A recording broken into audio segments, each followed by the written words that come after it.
Who's ready for the Dirt Life Show? Episode 39 of the Dirt Life Show. We are stoked to have you guys with us tonight.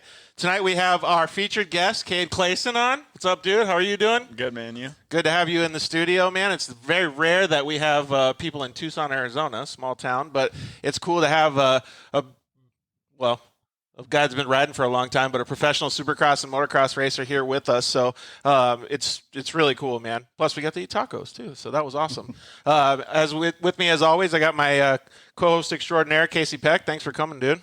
Heck yeah, can't wait. Hey, by the way, 39, what's significant about 39? That's your old, what was it, B class, intermediate class number? That is, yes. Until you were number 5'11", right? Yeah, I stole that from Wyndham after he left it. Cade, what was your original number when you were a little kid? 88. 88? 88, and then 52. Then 52. What is it now? 280. 280? That's not even close. No, not even remotely. Dude, I've had so many numbers, it's unbelievable. Really? Yeah. That's crazy. 88, 52, 761, 769. Is your favorite still 88 then? No, I dude, looking back on it, okay, so the NASCAR? story first time I went to a race, my grandpa was like, "Hey man, I got to sign you up. You need a number. What number do you want?" 88. That's just what I said. That's usually what you picked right at the time. How old were you at the time? 6, 7. That was just your number, your go-to? I don't know why. I have no idea why at this point in life. That's cool. So what would you be if you could pick any number right now? 1? I have no clue. Like, I've never even thought, like, my birthday isn't significant. Like, everyone either, has, like, their birthday number or something. I have no clue what I would pick. I actually really liked 761. I've always thought it looked kind of cool. Yeah, that is cool. It was the last 3 digits of my AMA number. Nice. Sweet, man. Casey had his, was 5'11", was yours. Why did you pick that one? Because that was out of what was available. And it was Kevin Wyndham, for AMA. right? Yeah, so there was like 5'10", 5'11", and some other randoms, and I'm like, yeah, let's take that one. That's what happened with 280. It was just Nice. It was the lowest number available at the Nationals last year. Perfect. Oh, really? Mm-hmm. How cool is it to have it on your AMA card, though? Like the first time you ever had your pro license, and you're like, hey, there's my number. It looked like a little credit card. Ours was pretty terrible, but Yeah, exactly. I probably have it somewhere. Well, mine was because Doug Henry, like, he was always my guy, so I picked number 19 just because of him. But I was like the same when I was little. I was like, they were like, what number do you want to be? I was like, 3. Pick one. Yeah, exactly. So, we're stoked to have Cade in the studio tonight. It's really, really cool to be able to sit here. I was talking to these guys a little bit this week, and it was neat to, like, reminisce. Like, Casey and I are like grandpas compared to Cade, but we both raced Supercross from Tucson, Arizona. Cade did it, he grew up in Ohio, but it's cool now, like, to see. It made me start thinking about how many professional racers came from a small town, right? So, like, and I want to ask you about Ohio too. So, but in Tucson, there was very few. Like, back in the day, like, even before us, there was Carlos Serrano, who was friends with Bones Bacon. And then there was a couple other guys that we knew, like, that were ahead of us, Eric Anderson and Justin McMurch. Absolutely. And then there was our generation. So yourself, me, and a couple other dudes, but I don't really remember. And then Ryan Wilson. But who else made it to the Supercross level? I don't. Did Jeremy ever give that a shot? I don't know that he did. I'm not sure. So it was few and far between, and it started me thinking, like, obviously Southern California has a boatload of people that make it to the level, but who made it in Ohio? Brock Sellards, right? Sellards, yeah. Plessinger's from Ohio. Okay. My teammate, Logan Carnell, we grew up together. Oh, right on. Yeah, so, there's a good amount of dudes who have made it and raced Supercross from Ohio. I don't know why it's like this weird thing. I think it's because we have a lot of good practice tracks. Oh, really? Like, if a state has a lot of good practice tracks, like, you can see, like, Florida, Ohio, like Minnesota, Indiana, like, all those areas have, like, a lot of practice tracks, and that's where, like, people come from usually. It's super odd. Like we were just talking with Gabe here a little bit ago, we end up knowing each other and we don't even realize it. And I think that community is, like, so tight. Yep. It's a small world. Yeah, exactly. So when one guy gets there, like, the other ones naturally are following, and you're kind of just doing it together. I think maybe that's why it happens in those weird areas. Speed builds speed for other people too, kind of thing. Yeah, I totally agree with that. It's really cool though. Like, when you think about it, like, Kansas, how many people come from Kansas? You know what I mean? Like, what was Jeff Emig, I think, maybe? And then, like, I don't know who else, but it made me start thinking about like, holy crap, like there's some really, really individual people. Like you got to feel pretty special for yourself, like to come out of Ohio, to be living on the West Coast now and, being all over the place in the country, doing all of these cool things. Like you mentioned that you were down in Georgia for a good portion of your life. And then where else? North Carolina? South Carolina? Mm-hmm. That's pretty freaking cool, man. Yeah. And you're still young. Yeah. Yeah. I've gotten to live a lot of different places. I've spent plenty of time on anywhere on the East Coast. I think I've been to like 35 states or something. It's pretty cool. I've been to a lot of different places and seen a lot of stuff. That's so cool though. Like Casey and I talk about all the time, like, and that's the reason we started the show is because it's called Your Dirt Life, right? Like the dirt life. And your dirt life has given you the opportunity to go all these places, and you probably wouldn't have met your wife had you not been going all these places, right? Exactly. I met her in South Carolina when I was down there riding. So, dude, it's something special. It's like I look back on like things that like kids I knew in high school and like what they've accomplished, and I'm just like, man, like I've gotten to go so many places. You would have been so bored had you taken the other route, right? Bored. So bored, stuck in Ohio. Yeah, we are actually having this conversation with just me and my family. Totally not dirt life conversation, but like, there's so many people that just get stuck. Like, there's one person that I talked to about a year ago. She had never left Tucson as a city. Like, she hadn't even been to Phoenix. Maybe we met the same lady. I met this lady at the really? Seriously, I went to the chiropractor one day, and she was working behind the counter. She's like, "What do you do?" And I was telling her and everything, and she was like, "Oh, that's so amazing. My goal is to just see the beach and see some snow." And I'm like, "What do you mean?" Wow. And she's like, "Well, I've never been further away than Phoenix." And I'm like, this lady was probably 30 something, and I'm like, are you kidding me right now? Like, yeah, I could never imagine. In your mind, you're probably thinking like, Mom and Dad took me when I was 10. Yeah, like I drive 2 hours to ride every day. This lady's never drove more than 2 hours away in her life. Okay, so we got the audio problem fixed, guys, but out of your case, maybe you could look at some of those. We've got to thank our sponsors and let everybody know. Well, first of all, thank you very, very much for everybody joining us tonight. We really appreciate it. Like I said, we're really stoked to have Cade Clason in the studio. He's going to be getting back to Supercross racing very, very soon. So that's an exciting topic that we're going to talk about tonight because all of us have missed racing in our lives, and we're going to get back to it. And now we have somebody to be rooting for when he hits the track. You can always tune in anytime on Facebook and YouTube live Monday nights at 6 p.m. And that's on the Dirt Life Show channels. And if you can't make it on Monday nights, you can always tune in to the archives, like on iTunes and Google Play, Stitcher, all those applications. And we always can go to thedirtlifeshow.com, so it's always available anytime. We're going to have some new merch and some new hats coming up pretty soon, so you guys can go check those bad boys out. Also, thank you very much to our sponsors. We want to thank each and every one of them so much. The guys at KMC Wheels. Casey's got a nice new T-shirt over there. KMC Wheels. He's got a nice shiny KMC wheel sitting up right behind him over his left shoulder. And then the piece de resistance. Cade, you got to smell this candle, dude. It's not the same Matt that you lit it though. Read what it says. Yeah. Read what it says. I already did. It smells like victory. So thank you guys at KMC Wheels, and thanks Ryan Edwards over there. Really, fans of their product, and we have some pretty cool stuff coming up with those guys as well. So if you if you want to save some money on a shock therapy ride improvement system, you can always use the discount code DIRTLIFE and go to shocktherapist.com or give them a call over there. And we've had a lot of good success. There's been a lot of people that have been using their products in the past, 5 years since they've been around, but years since we've been around, and we've had a lot of good testimonials from them. Their suspension stuff works really, really good. They've even had people ask about motocross suspension, and they just do side-by-side, so it's pretty funny. Who do you use for suspension, actually?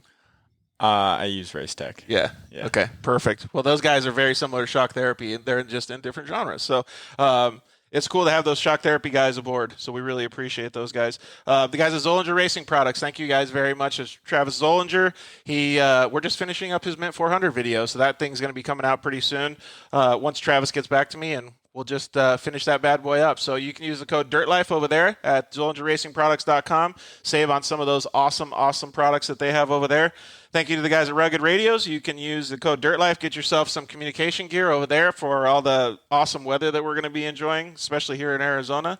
SolderWeld. We are going to give away the SolderWeld Offroad Repair Kit. We're going to give away the camo one. Probably in about 20, 30 minutes. And then we're going to show the black one too. But thank you very much to Lance. And we got Vanessa in the house from SolderWeld today. So she's going to be helping us with the giveaway. It's going to be pretty cool. We're going to do it in about 20 minutes. So everybody that's signed up to win that one, hopefully you guys followed the rules. Last time it was pretty hard. We had some people that didn't follow the rules. So, yeah, we had to pick like 3 different winners. And none of them, so it ended up being like the 5th one or something. It was crazy. So thank you very much to the guys at SolderWeld, and thank you, Vanessa, for coming all the way over here and hanging out. So before we get into Supercross talk, I wanted to ask you guys a question because I got the opportunity to do some iRacing this past week, and it was Lucas Off-Road Short Course in a Pro 4 truck, and it was on Wild Horse Pass short course track, and it was actually pretty cool. Like, it's not like riding a real dirt bike or in a real off-road car, but have you guys tried to do it yet? I haven't had the opportunity to. Dude, it sounds like it's about $300,000 cheaper than that's what I'm thinking. Yeah, right. But still too expensive. Yeah, I know. Now that I know you have one, I might have to come over and test out your rig. I don't actually have it. I got the opportunity to go over and do it. Like that's that Dove Mountain place I was telling you about, and up there. But I think the rigs are like, I don't even know, $2,000 to $5,000 bucks. Yeah. Well, Osborne was talking about buying one. I was talking to him one time, and he was talking about getting one. Which one was he getting? Like for street car racing? Yeah, but I know he was saying it was like $2,500 or something.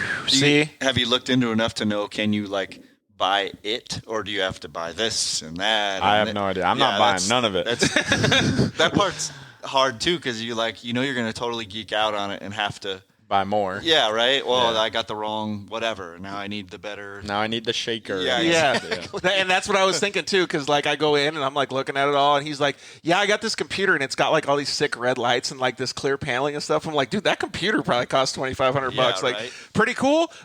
And then he's like, yeah, but I need a newer one. I need a better one. I'm like, no. Right. That's always how it is. Like everything else. Yep. Exactly. So, and then you just bought a new house, so it's going to be like, no, we got to get like wall painting, like that stuff done first, right? Oh, it was a terrible thing. The quarantine hit. I bought a mountain bike, and then we bought a house. It's just like it's like terrible timing all the way around. So, well, it'll be cool for you guys to get back to racing, though. So I thought the iRacing stuff was pretty cool, and the reason that I wanted to bring it up was not because I got to try it. Like, I was horrible at it. Like, I'm good at driving a regular car. Not fantastic, but good at driving a regular car. But I'm terrible at the video game stuff. Why? I have no idea. Like, I really don't. Like, I don't think I could keep up with, like, not feeling it. You know what I mean? Like, I don't know. Like, okay, we'll put it this way.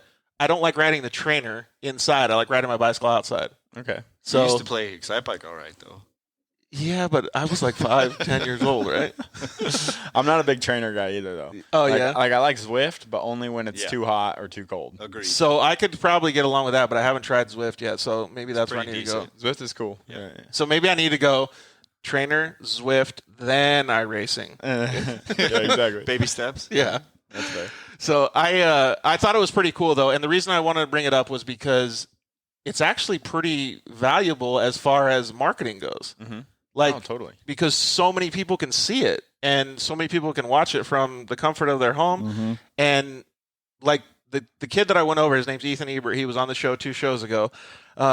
His family invited me over. We had thank you very much for dinner and stuff too. But he's actually like one of the top 3 dudes. Like, he's badass at it, and people are already like Lucas Oil's wanting to get on board with him. Mm-hmm. Like, people are trying to get in on like sponsoring the program, like a full racing program. And like you said, Case, it's not $300,000, it's $3,000. Right. Like, so it's nuts to see that. Like, that part like blew me away. I can see the draw for the being people that have done stuff, the real stuff. It doesn't make sense, kind of, but the more you think about it, there's still that human interaction. Like, you could do that on TV, right? On ESPN or whatever. Right. And you could show the personalities, even though you're not sitting in a real race car. Mm-hmm. I can see why people would watch it. Like, why would you want to watch poker compared to whatever? But I get it because of the human factor there, because it's actually a person doing the thing, you know, and it's not just watching the simulated car going around. Like, you've got all the personality going on too. So I actually think it's like a reality TV kind of thing. I could see why people would want to. It kind of is. And then there's like the opposite end of the spectrum too. Like, you can't do it in motocross, but like I was told a story that there was a guy that was like the champion NASCAR online guy, iRacing guy, but he actually got a NASCAR ride. Yeah, so that's a real thing. Yeah, NASCAR teams are actually looking at the top iRacing guys to like hire them, and that's bananas. They'll bring them out. Well, I guess like there's really nice rigs that like are super realistic. Sure. Like they'll actually wear a helmet, they'll put all the things on, they'll sit in a real car chair and it actually tilts and does things like that. So like it's crazy. Like some of these dudes will spend like 20 grand on a rig to try this. See, we just went from 2,500 to 20. Yeah, seriously. I mean, it's just like anything, right? Like you can go from like 0 to 100, but of course. So imagine your entry into NASCAR is only 25 grand, though. Right? Still, and I would think it's probably similar to like a flight simulator, right? So they're getting flight hours in a simulator. That's one of my dreams. I'll bet sit in one of those things. That sounds awesome. That sounds cool. But I can see the parallel. So, do you guys think you'd be good at the? Well, I know that he would. I think you would really. I'm getting pretty old. So, you may not know this, but Casey's he was a dirt bike racer as well, but he was a professional RC car driver too. So, like, he can fly RC planes, and like that's almost virtually impossible. Like, it is so difficult, right? You guys way better than me at it, but when you can do some of it, you can do a lot of it. Okay. So I think that like coordination piece of it, like instead of just like handlebars and bumps, like you have all these little things like rubbing your tummy and patting your head kind of stuff. Like I think he would actually probably do pretty good at the iRacing stuff. Do you think you would? I think I'd be okay. I'm quite the video game guy. Are you? I am, but I'm not allowed to have one. Oh, really? I have a very addictive personality. Yeah, I know the feeling. So like when I have a PS4 in front of me, it's like Call of Duty all day. Really? Yeah. So it's just we've just came to the agreement that we're just not going to own it. So Sarah's like cut you off. Oh yeah. You want to stay married? Good job. Yeah, exactly. Yeah, there's no video game console in the house. Good call. That's pretty cool, man. So yeah, the iRacing thing I think is a legitimate opportunity for people that may or may not have availability to go out and either buy their side-by-side, get on a dirt bike, whatever it is. I think it's pretty cool. Oh, I do too. I think it's a fully new thing. Whether I'm good at it or not makes no difference. I think it's super cool, especially for the kids, because these kids were ripping, like shredding so fast. One thing that I was going to ask you is I saw a ride that Casey did on his bicycle this weekend, and it looks so awesome. Have you gotten very much time to ride road bikes or mountain bikes here in Tucson? Man, I ride bicycles more than I need to. Really? Yeah, I do a lot. Mountain bike or road Mountain, road, all the above. Really? Where are you riding at? We'll have to hook up. You name it. Yeah, I'm a big lemon Arizona. guy. Arizona. I haven't really been outside of Tucson. I've spent 90% of my time on Mount Lemon, especially even if I'm just on my road bike. I'll just, it's only 3 miles from my house, so it's like warm training. up, climb. Great training, so yeah. It's that's kind of where I'm at. And then if I'm riding my mountain bike, it's either, there's like Fantasy Island and stuff, but most of the time I'm up on the mountain, doing laps at the top or something like that. Sure. There's a lot of, people come from all over for the riding out here, so you can do a lot without leaving the town. Put it that way. It's crazy. Yeah, have you gotten any Strava King of the Mountains or anything like that yet? Dude, it's impossible to get KOMs around here. Are you kidding me? There's like millions of people. And then these full-on pros that I'm talking about, they're literally targeting this town. Yeah. And they go, oh, you want that one, huh? And then they come in and get all Smash of them. it. Yeah, all of them. And you're like, what? Yeah, exactly. So one of my buddies I was pumped. I just got into the top 1,000. Nice. Dude, on Breaking in. It's a 5-mile segment from the bottom to the mile marker, like 5.5 up Lemon, and I finally got into the top 1,000, and I'm like, yeah, insane. It's crazy. And I'm a good cyclist. Like I don't suck. Like I'm not like a pro cyclist or anything, but I don't suck. Yeah, like you're going pretty decent. Yeah. So one of my buddies is Justin Barcia's trainer, Tom Danielson. Really? Yeah. Oh, that's cool. So he comes out here and he brings all his people that he trains and stuff, and they like Justin came out one time too, and they crush it. Oh, it's insane. Like, yeah, their camps are so big. So, and then a couple guys that used to help me, I did some long bicycle races and I did Ironman and stuff like that. But while I was doing that, I had a cycle shop helping me, and I met a guy named Chris Gould, and him and his crew that go out, they were doing, I think he said there was 15 or so in their little pack or peloton, whatever you call it, down a flat street. It's called Marianne Cleveland here. They were doing 40 miles an hour average. No. 40 miles. And I was like, my gearing can't even go that high. No, I can't pedal that fast. And I was thinking to myself, like, how the heck do you even get to that level? Like, it's bananas. Like you have to spend so much time in the seat to be able to do that, right? Yeah, be able to carry that gear is Yeah, is not exactly. easy. So let's start talking about Supercross. We got Josh Shorter calling in. Nice. Josh, what's up, dude? What is happening? How's it going? Good, bro. How are you, man?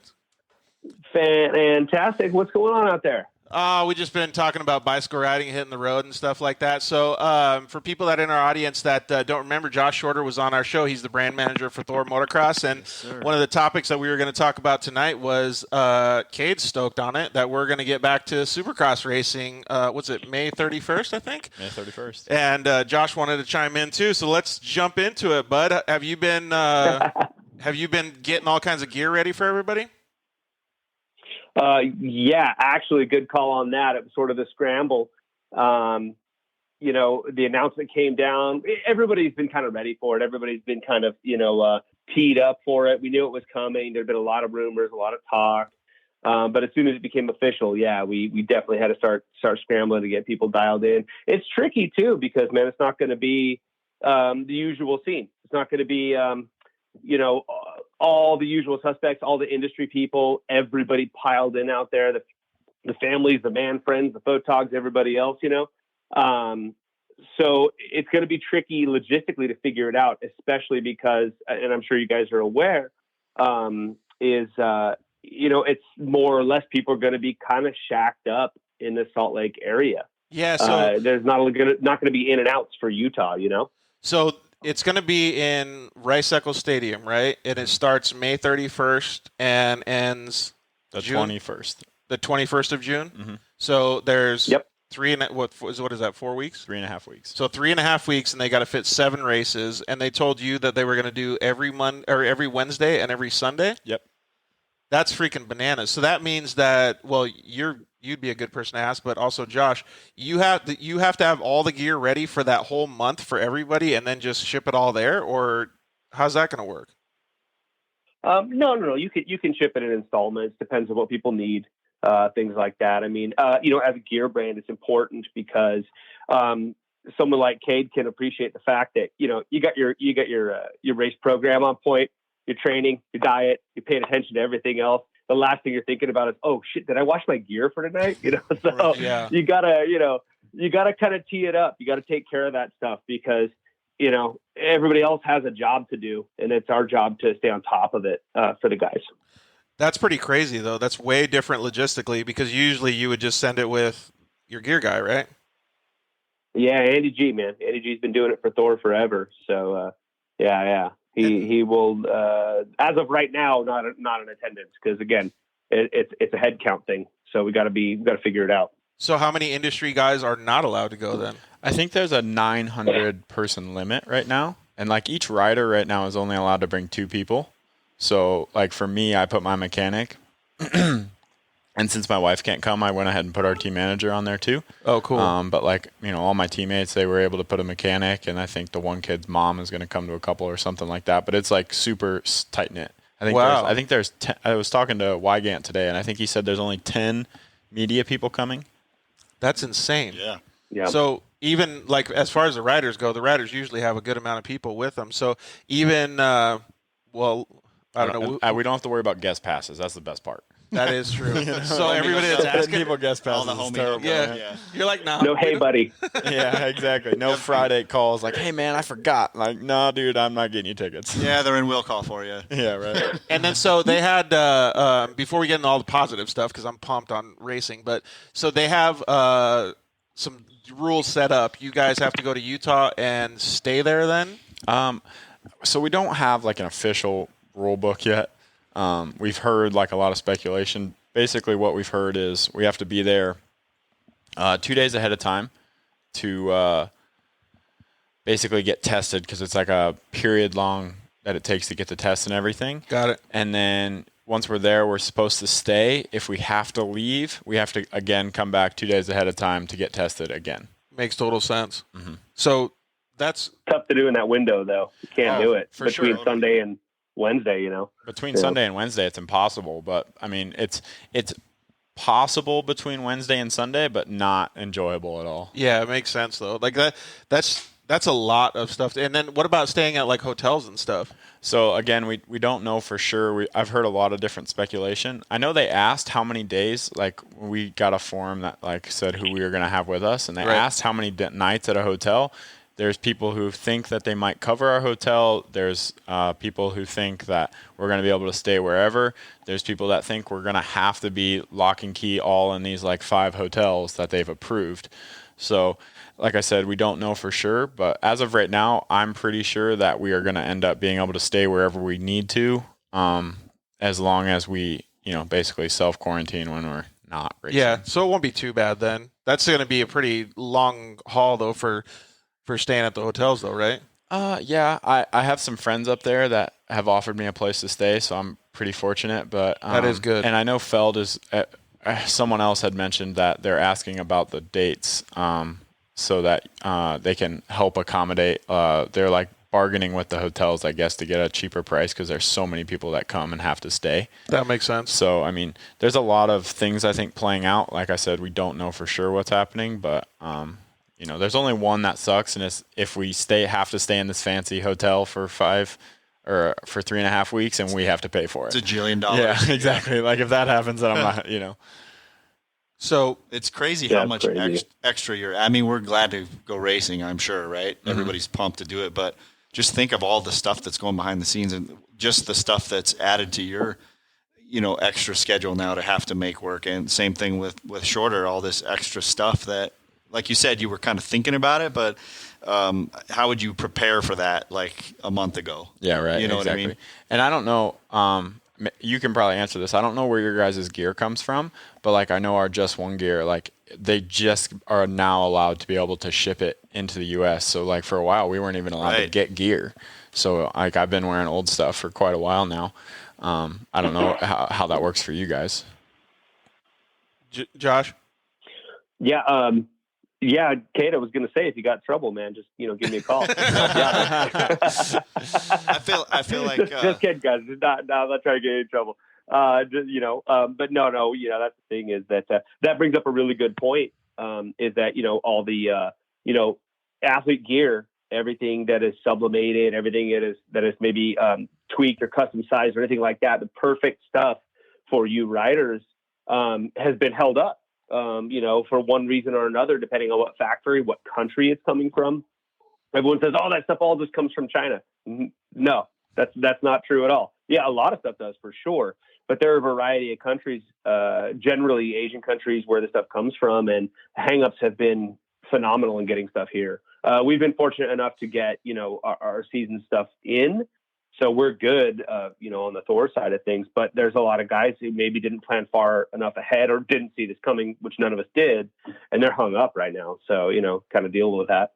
So are you going to just wear the stuff that you have on hand? No, they just told us today that they're able to get us stuff now. Oh, so we have brand new stuff coming. So, Sweet. Yeah, You're sweating for a little bit. Well, I mean, we're good. Like Sarah gets on me because I have a bunch of gear at home that I just save. Yeah. And she's like, "Cade, like, why don't we give some of this away?" And I'm just like, "No, like, what if I need it?" Yeah. And now I have like bingo. Exactly. I got a tote, and so it's perfect. Good. Yeah.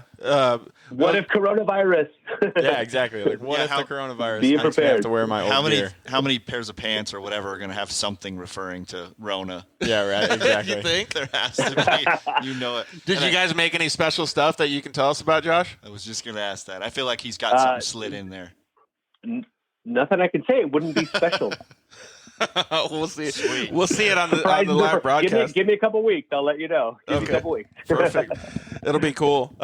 So what's the plan for the stuff like us sitting at home? Like, I can't wait to watch. Like I was saying at the beginning of the broadcast, like now I'm clearly going to be rooting for Cade, but it's just going to be fun to like get back, right? Like we have something to be excited about. He's going to be at the races, so he's excited, but all of us sitting at home, now we can watch, dude. Mm-hmm. It's just going to be so weird on Wednesday, Sunday, right? I don't know. I think it's going to be kind of cool. No, it's awesome, but is it like going to be live? Did I waste all my money on the Gold Pass? I mean, what's happening for me? I don't really know. I'm just like waiting. I can't wait, but I don't know what's going to happen. Oh, trust me, neither do we. Okay. We don't have a clue. All right. You're in the same position we are. Okay. You're just winging it, see what happens.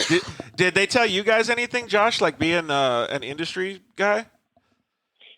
No, basically, we got a, kind of sort of a, a little bit of the insider info that comes from the riders. When the riders are told something, that comes straight to us because we have to be able to supply them, right? But as far as answers go, it's essentially, I think Prater addressed everything really well. If you guys read up on Dave Prater's sort of assessment, the reasoning behind it, the logic behind this rollout, and some good questions were asked, and he responded, I think, very well. And the fact is like you guys, everyone here just got excited. Like, dude, we're getting some freaking racing back. Yes. Hell yeah. It's Agreed. it's like twice a week. It's kind of sick, to me as a fan first and foremost, is it's kind of compacted, with that twice a week schedule. It's pretty rad. Cade brings up a question for guys like you is, does that affect your training, or are you just, hell yeah, let's go race? What does that do for you? I mean, for myself, like even right now, I'm riding 2 days a week. I mean, it's pretty normal, I mean, there's no, especially the Wednesday or Sunday to Wednesday, like a day off before the race, a day off after the race. Like that's pretty basic. Some guys say they're going to try and sneak a day of riding in, I think on Friday. So you'll take Thursday off, ride Friday, take Saturday off. But even that, like 3 days off, like if you can't take 3 days off and expect to come back and be just as good as you would have, I mean, that's, that's personal issues. I don't think so. I'm going to take my bicycles. I'm going to take, I have a gym at my house. Plus, it's only 3 weeks. Yeah, it's only 3 weeks. Like, even if you rode 2 times in 3 weeks, like, I mean, I know plenty of guys that don't ride during the week and because they're hurt and then race on the weekend, That's right? true. Yep. So, like, people have been in positions and made it work before. So, right. I mean, I don't see it being as any sort of a problem. What was that, Josh? Back to the bicycle thing real quick, because I wasn't here for that part of the conversation. Cade, did you post that 50-mile mountain bike ride the other day? I mean, I've done some big rides. Yeah. I posted one like maybe 2 weeks ago. It looked pretty. I sorry guys, I'm not looking at it right now, but I was just thinking about it. I was listening to you guys, and I'm like, pretty sure Cade posted like a pretty insane mountain bike ride that looks pretty gnarly. 50 is pretty good on a mountain bike. That's no joke on a mountain bike. Oh yeah. I've done some big rides recently. I try not to hype myself too much on Instagram, but my Strava, man, I pump it, man. I literally, my wife gets on me because I go for segments all the time, and she's like, "What are you doing?" Like, you're a Strava hunter. That's the worst part. Is like good. Around here, there's so many like pro cyclists that I can't even hang. So it's like I'm literally just trying to get in like the top 1,000, the top 500. Right. Like it's not even about getting like I'm pumped because I just broke the top 10 on some of the mountain bike segments coming down. I can descend apparently, but I can't climb like some of these cyclists. All right, I'm trying to add you the on Mount Strava Lemon right one. now. The Mount Lemon one. Oh, that's the one. The Mount Lemon I was talking about. That's gnarly, man. Yeah, the Mount Lemon one. That was on my road bike though, the 64-miler one. Okay. That was on my I do big road rides all the way up the mountain. It's like, I think I try to do I want to do a ride where I get over 10,000 feet of climbing. That'd be awesome. That's one of my goals. So you're probably doing it like an hour faster than me. Yeah, dude. I've done it so many times in the last like year. I love climbing. I think I don't know why. I just love the grind about it. I hate pedaling on a flat road. It's just, I don't know why. But yeah, I appreciate it. Yeah, I enjoy cycling a lot. That's that long moto mentality, though. So it's easy. Dude, so what's this one? Looks like a whole bunch of scratches. It's because I wear my watch when I ride moto. Oh, okay. That's really just. Oh, at ACP. Yeah. Oh, right on. Yeah, your Strava's killing it, dude. Yeah. That's all I got going for me in my Strava game. So you're gonna start like after this motocross thing ends, you'll start doing all these KOS. I became Strava personality. I became friends. Strava influencer. Yeah, right. I became friends with a guy from town here who's a really good mountain biker. I'd like to do some like enduro mountain bike races. I love it. What was the one that Josh did that he won? What was the name of that one, Josh? That was the Sea Otter. Sea Otter, yeah. Oh, Sea Otter, yeah. I know where you're at. I won Jules Solemn at that one. Yeah, dude. So, oh my God, so fun. Such an incredible event. It's so fun. Josh is a pretty avid cycler too. So. Oh yeah. Okay. Are you a mountain bike, road bike? What do you do?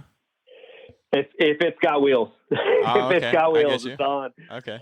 It's kind of funny thinking about, Cade talking about how you like the grind, and then when it comes to descending, you're crushing at that. And it's funny, I raced a lot of cross country over the years, mostly like fitness for training for moto and stuff. Like I never made anywhere with moto, but I still race quite a bit.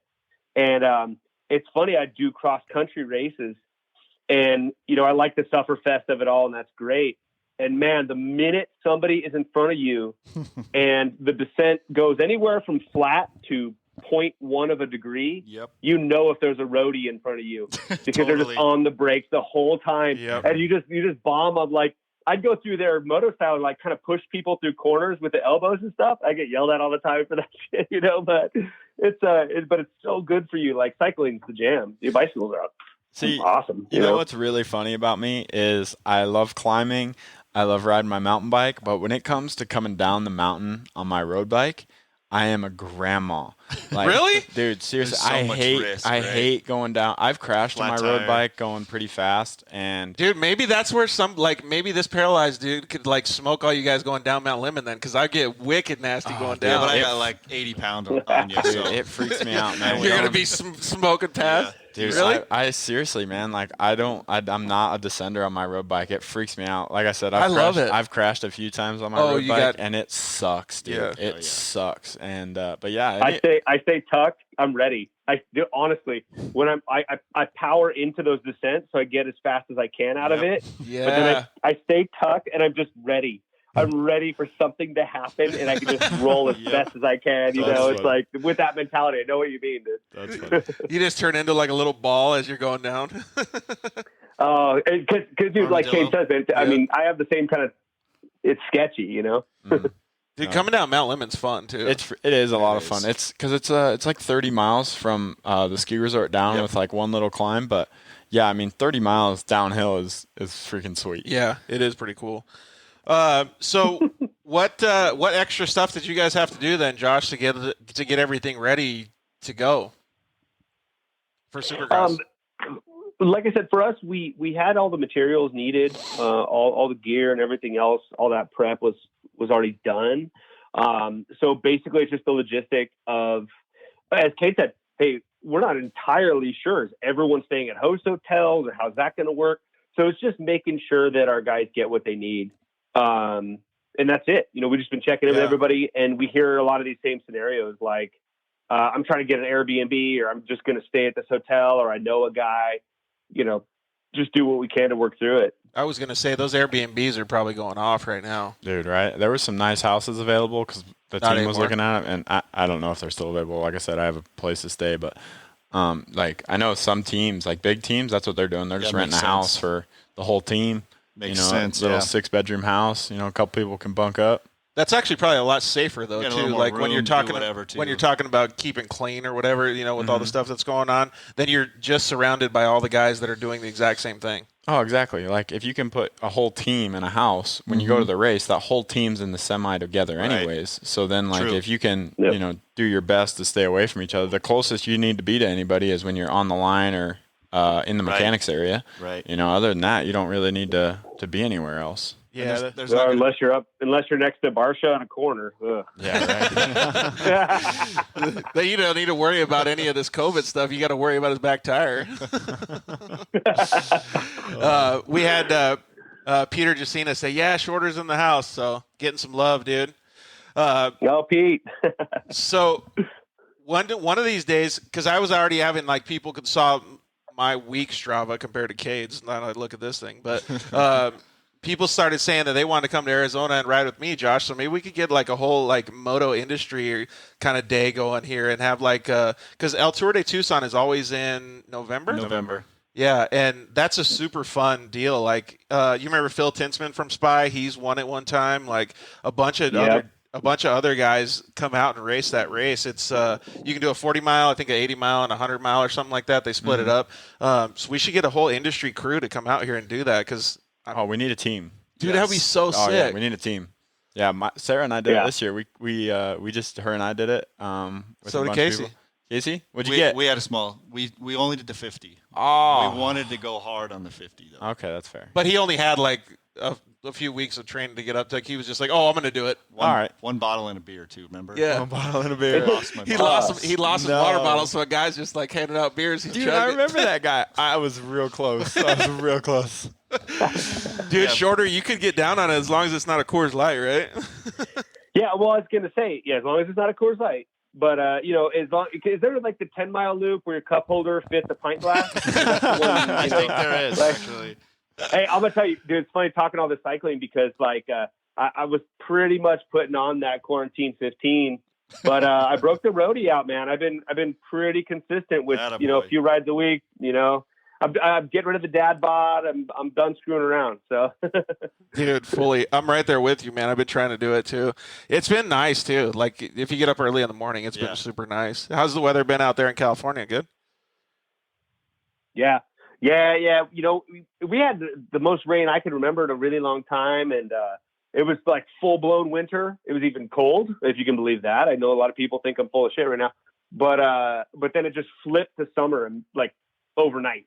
It's like, oh crap, it's summer now. It's 80, 70s, 80s and stuff. And it's been pretty nice. So it's been nice to get out and hammer some. 70, 80. That sounds pretty nice for Yeah, it does. It did kind of the same thing here for us too, Josh, where we were like good for a while and then it was like 100. So it depends on when. I don't know when these guys are riding. I think you guys are probably going in the morning. I'm going at night or super early. So the only time I really ever get to do it just because work is 2 or 3 in the afternoon. So I'm just getting beat. I'm not doing that. I'm getting melted. In fact, you don't have to Strava it every time. Yeah, right. And so, in fact, I just went and did a full. It was an 11-mile headwind the whole time I went to your house the other day. So I was 30 miles into it at his house. 11-mile headwind the whole time at 4:30 to 5:30 going to his house. That doesn't sound. My wife was like, "Dude, really?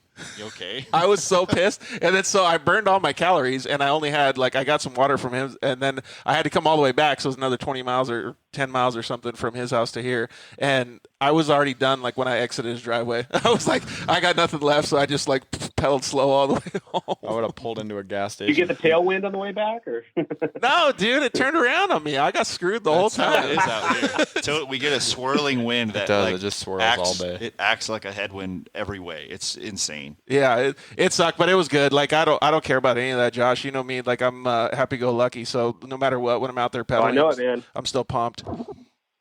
You're an inspiration to us all, buddy. I love it. Well, I appreciate it, dude. Hey, and thanks for doing all that stuff with Tom Lee and all those pants and getting him hooked up, dude. That guy is amped up, and he's a photographer, so he's going to take some good pictures of his bike and all the gear and stuff, so it'll be sweet.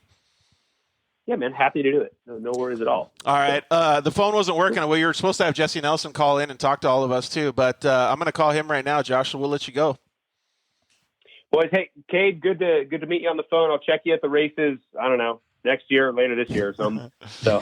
Yeah, man. Yeah, pleasure to meet you. Maybe we can all go cycling one of these days. Thanks so much, Josh. Good and his chick's name's Sarah, too. Oh, look at that. Just all the Sarahs. That's right. So, all right, boys, thanks so much. All right, later, bud. See ya. Talk to you. That is pretty cool. So our Supercross segment got turned into a cycling segment. Yeah, right. Dude, I gotta admit though, that freaking Strava is pretty impressive, dude. I'm glad that I'm. Well, I see Beamish up here on the screen. He's telling me to do the mountain twice. That's not gonna happen. No. Beamish he's the man. He's an animal. He kind of pretends he's not, but he is. I looked at his Strava too. You don't need to go look at his. He doesn't mess around. No, he don't. Absolutely. So you guys can keep talking about the Strava stuff. I'm going to get Jesse Nelson on the line. So where do you usually go on Mount Lemmon? How high do you go? I'll go as high as you can go. I was planning on doing a ride just at the top, doing some laps, but it didn't end up happening. Yeah, all the way at the top? That's the cool thing about it is if it's super hot, you could just drive 5 miles or something, and that's pretty cool. Jesse Nelson, what's up, bud? How are you? I'm doing well. How are you guys? Doing good. Sorry about that audio mishap. Google Voice just didn't like us today. Standard, no big deal. Yeah, exactly. It's like my racing program started out. It just doesn't work out until you figure it out, right? Oh, yeah. It's always something electrical, I'm sure. So what's up over there, dude? You stoked that Supercross coming back? Yeah, I'm stoked. I'm ready to get it over with. I mean, it should have already been done, and somebody should have been crowned. I don't know. We'll see how it goes. It's going to be, I think it's definitely going to be more in Tomac's favor, just being at altitude every weekend, and he's so used to that. But that's a good point. Kenny and him can put on a good show, and it's pretty much between the two of them. I haven't looked at the standings in a while. Am I correct? Have you talked to Kenny at all? Like, what's his plan? I haven't talked to him probably in like a couple weeks, but I don't know. I usually don't like to bug him, especially when he's in like the middle of the season stuff, and he's got a million other things going on, you know. But we talk here and there. But every time we talk, we're always talking about something stupid. It's nothing racing related. Yeah, I feel you. Well, I think it's going to be cool. Like, I don't know, like, if I agree with what you just said about, like, Tomac's going to have advantage. I really honestly feel like it's going to be pretty solid racing at the front. Like, can he get that many starts in that amount of time? Tomac, you mean? He doesn't need to get a start. What are you talking about? You're right. It's true. It's very true. So, Cade and I were talking about – go ahead, Jesse. Oh, sorry. I was going to say, yeah, you got a good point. The fact that Kenny's fresh, too, like, just, I don't know, he always starts off really well, like, right out of the gate. Yeah. The first few rounds and tapers off, comes back. But I think having this break, it might just be like a fresh start to the season. I think he's going to do great. Don't get me wrong. They're both going to do well. Cade, does it feel kind of like Anaheim won again? Like, not quite, especially not for me, because Anaheim won this year was stressful. But, no, I mean, I kind of agree. I think Eli has a slight advantage, but like Jesse said, I think, or I don't know which one of you guys said it, but I think Kenny's going to be super fresh, and Kenny always comes out of the box hot. Mm-hmm. So like he really does. That's why, you know, I think he's probably going to have a good first couple, you know, nights. Like extra fresh. Yeah, right? exactly. Like he's got nothing on his mind. Yeah, and Tomac usually starts slow. Right. That's kind of where I was going with that. Yeah, exactly. well, so you and Jesse can answer this question then. Like, both of them have to be pretty physically fit to put all that effort in twice a week now. I think Well, I think not you guys just are that, more. it's the consistency. Well, Kenny's good at being consistent, that's for sure. Well, Tomac's more inconsistent, you know? Yeah, no, I said Kenny is consistent. Like, Tomac is. Yeah. Tomac is less consistent. So I would give the For advantage. sure, yeah. Like, Sorry. if we're going advantage in that aspect, I'd give advantage Kenny right there. I kind of feel like honestly, I think it's going to be really great racing. Agreed. All right, so what if we It's going to be take? tight. So those guys are fighting for the championship. There's going to be some wild cards though too, because there's going to be Barsha's always Webb, and then now the number 9's back too. Casey's buddy Adam Cincerillo. I feel like the whole season just turned into Triple Crown. Like, you know what I mean? Like every time it's just because it's all happening every couple days, like you said, or whatever it is. But yeah, I agree, Jesse. It's going to be great racing, no doubt. I'm stoked that we're all in quarantine, and we can have Supercross parties every couple days. This is true. Arizona. That's the positive. Yeah. I like your mindset and your mind process right there. But Arizona's not in quarantine. We're all eating at restaurants and doing all kinds of crap now. Yeah, I'm at somebody else's house and I was shaking hands. It's pretty normal life around here. My bad. We were all eating tacos. It's pretty normal here. We're not in California. Poor California. Jesse, you should come to hang out, dude. Yeah, it's too hot out there. I think we would all agree. Good answer. Hey, I want to talk to you too about going to Texas. I think you got a works race that weekend, though, don't you?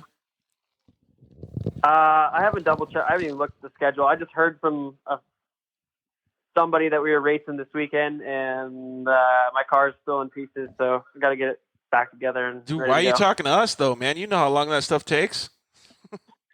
I know, that's what I was doing, and I was like, hey, I'm still working on stuff. Man, well, yeah, we can let you get off the phone. That's pretty sweet, though, that I think we're all amped to do all the Supercross stuff. I think it's going to be pretty rad to watch it twice a week now, too. Absolutely. It's going to be a lot of racing, though, for the guys, I'm sure, just at that level. Cade knows how it is. It's tough, especially that quick of a turnaround each time. See, I don't think it'll be that bad. You know, they're going to cut out our free practice, so that's one less practice we have to do every day. Right. And I mean, come on. I mean, we got 2 days off and 3 days off. Like, that's pretty good. I mean, Jesse. I mean, I know like when you rode for Troy Lee and stuff, like you guys would go to the test track on Monday, like every week after a race. Like you guys would be at the test track Monday, ride Monday, Tuesday, Thursday, fly Friday. Race Saturday. I feel like that's harder. That's hard. That's tough. Absolutely. I think the travel will be easy if they stay around there. But yeah, dude, on Saturday or on Sunday evening, we'd be hour on the bicycle every Sunday, and then back at the test track at 8 a.m. and full solid week. And I don't know, we didn't really take any time off, but maybe if you got like your own program or something, you can kind of, do your own thing. Yeah, that makes sense. Well, and so Cade was telling us, Jesse, that you said, when does it start on Sundays then? Your main events are at 2 o'clock in the afternoon? Yeah, something like that. Like, I know it's super early on Sunday, like it's a midday thing. I think that no spectators or? Yeah, no spectators. But he said 900 people max. Yeah, 900 people, and that's like Feld people, track crew, everybody. But yeah, then I think the heat races are at like 1 or something like that. But then the Wednesday night races are normal. Like, oh, wait, what are they going to do about West and East then? So it's East, East, East, West, West, East, East, West shootout.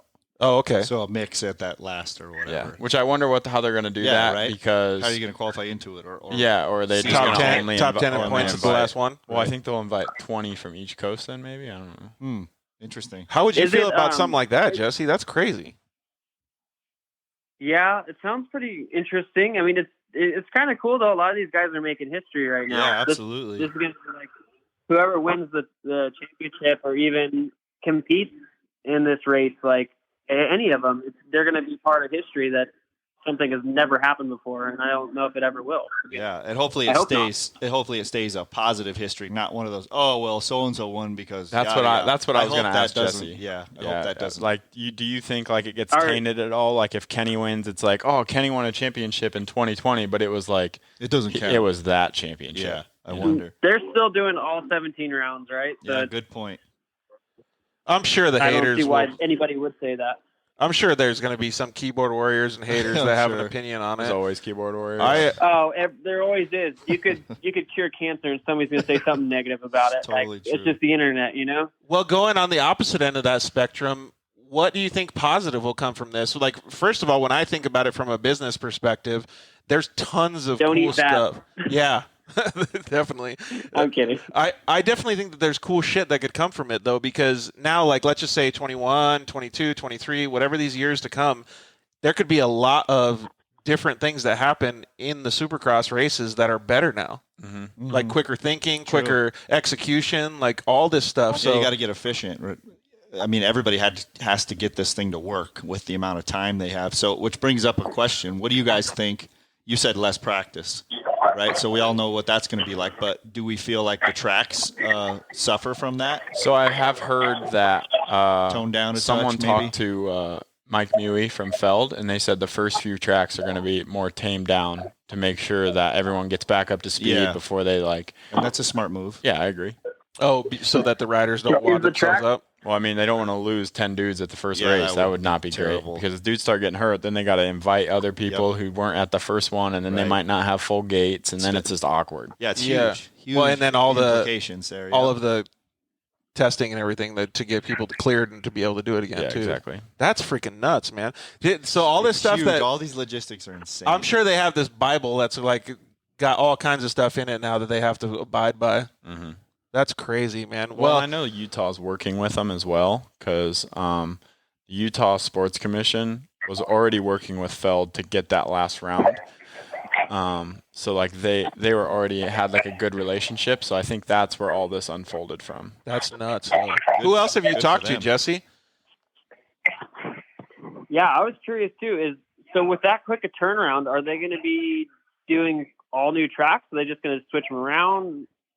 Backwards? They do it like the old core days, and they just do it backwards. Yeah, we just flip it around. Really. We're gonna jump the finish line backwards. No, I have no idea. I'm sure they're gonna change.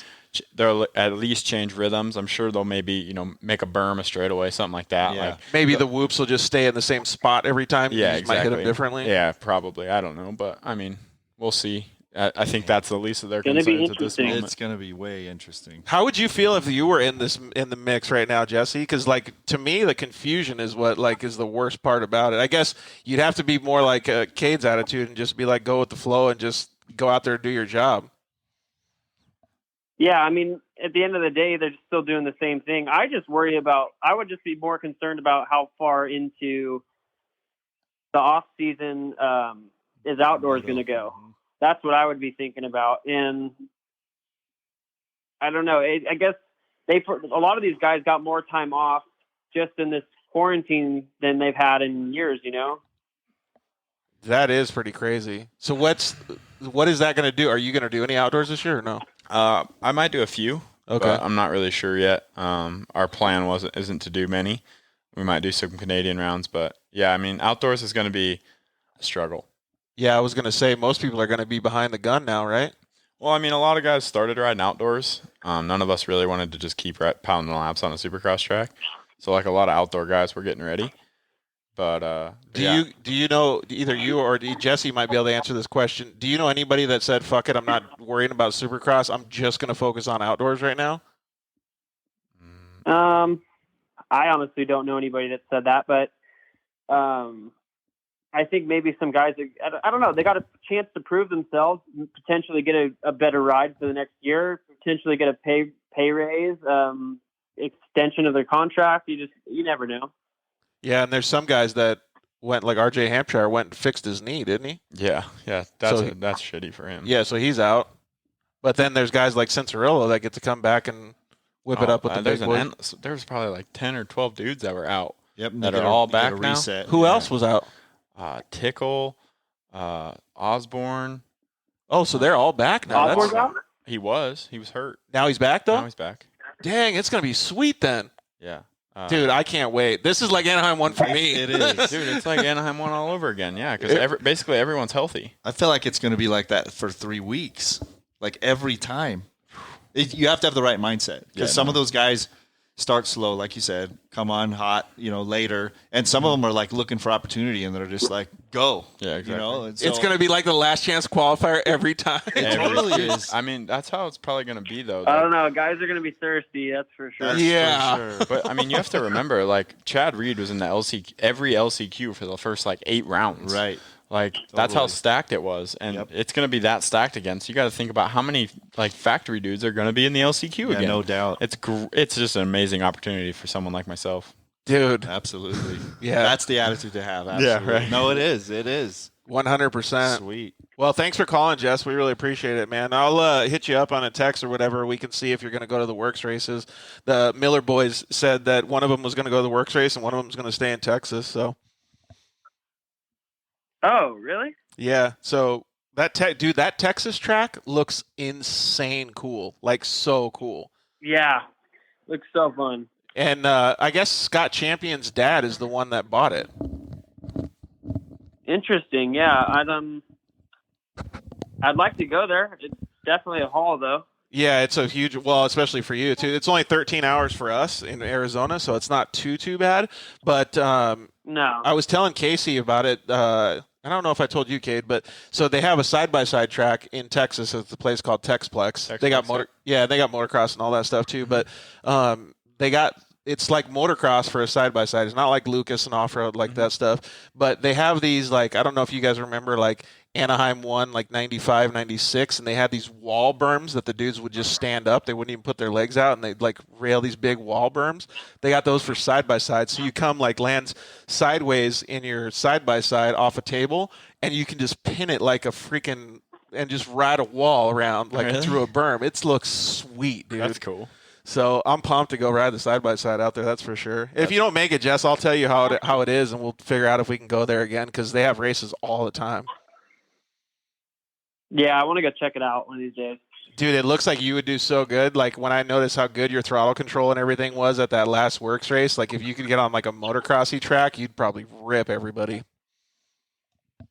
The Havasu track's a very interesting course. You almost went OTB on that water jump? Oh, yeah. Don't remind me. So, do you guys race the weekend before or the day before, the Moto Works guys, or how does that stuff work? I'm totally. It's different. He does. I never did works racing. Jesse does works racing. It's on a totally separate weekend because it's so big now. Oh, really? Yeah, it's like Red Bud Nationals. How many people show up? Oh, okay, that's cool. Yeah, it's insane. So you're talking to a guy who knows very little about off-road stuff. Yeah, well, Jesse and I both talk about it all the time. We would way rather have to deal with two wheels. Yeah, I get you. Yeah, for sure. It's still super fun though. I like it. It really is. So, and I'm going to come out there, I think, in July, too, and hang out with the Honda boys. So I'll come hang out with you guys. We'll go eat tacos. Oh, it'll be so hot. All right, dude. Well, thanks for calling. I hope you get all your stuff done. Let me know if you need anything before the races. I appreciate it, and good luck this coming races, Cade. All right, thanks, buddy. All right, homie. We'll see you later, All right, Jess. see you. Thanks. See you, Jess. Take care. So you really like tacos? Sometimes. It's kind of insane. Like, I think it's been brought up a lot in the last it 2 has. hours. Hey, so did you read the Brian Hawkins? Oh man, George, I could see you riding with the following group like Forrest Gump. What do you mean, on the bicycle? Yeah, like remember when Forrest is just, I felt like running, right? Oh, he's and then all kind of he's out start in the going? middle of nowhere, and there's just all these people running with him. So that did happen to me a couple times. I just had people start coming in behind me, but the problem is I'm too slow, and then they end up going by. So, That always happens on the path. Yeah. Like, you just end up in a peloton all of a sudden. Exactly. The So path is a death wish right now. Dude, it's bad. Because There's it's awesome that everybody's out. I love it. Like, that's the positive. But the negative part is, like, Everyone's out. don't brave it. Yeah. Just No. stay away if you're trying to. Well, it's like there's all, because it's a very retired, community around Yep. here. So you got all the old folks out there on their bicycles and they're and just trying to have a walking. good time. That's why I'm Exactly. like, I'll just stay away. Yeah, for cyclists, it's not a great place No, to be right it's now. not. the king of the path on Strava. Yeah. There's a lot of those, actually. Is there really? There's a lot of. It's bad. There should be a speed limit. Yeah. I think it should be like 16 miles an hour. Yeah, there you go. It's dangerous sometimes. Okay, well, it looks like we have a little bit of slow internet connection, so we're going to take a commercial break, and then we're going to get into to Cade's story. So it's going to be pretty awesome to hear about all that stuff. Can't wait. Yeah, I'm pretty stoked. So we're going to take a commercial break. We will be right back. Zollinger Racing builds the best aftermarket products available. Products for your UTV or snowmobile, including billet radius rods, billet tie rods, billet steering knuckles, billet steering racks, alternator kits, and much more. All manufactured in the United States in-house at their headquarters in Nibley, Utah. Travis Zollinger and his team test in some of the most brutal conditions, racing in places like the Best in the Desert Mint 400, Ultra 4 King of the Hammers, UTV World Championships, and many more. Visit ZollingerRacingProducts.com and use the code DIRTLIFE to get 10% off your next purchase, and join us on social media at Zollinger Racing Products to see our products in action.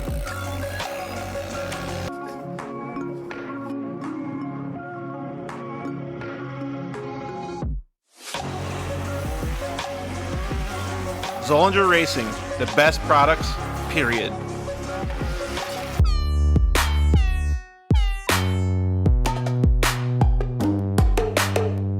Hello, I'm Justin, the founder of Shock Therapy.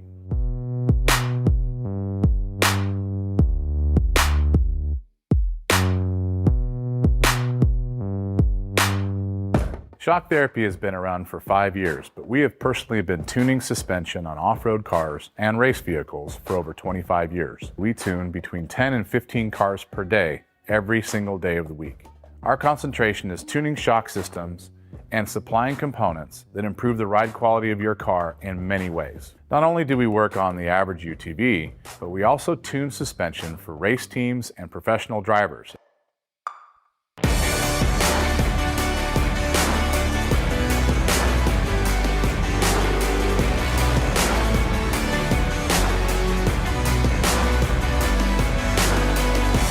We currently tune for over 87 race teams in Best in Desert and Score.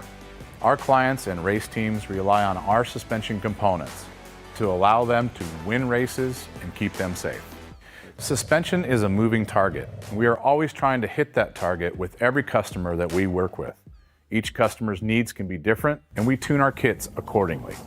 Our research and development never stops. We improve our components every single day. As the industry evolves and improves, so do our parts and kits. As of right now, we have over 100 products for UTVs. So when you bring your car to us, you have the satisfaction of knowing that you have the most experience, the highest quality products, and the fact that your car is being tuned specifically to you.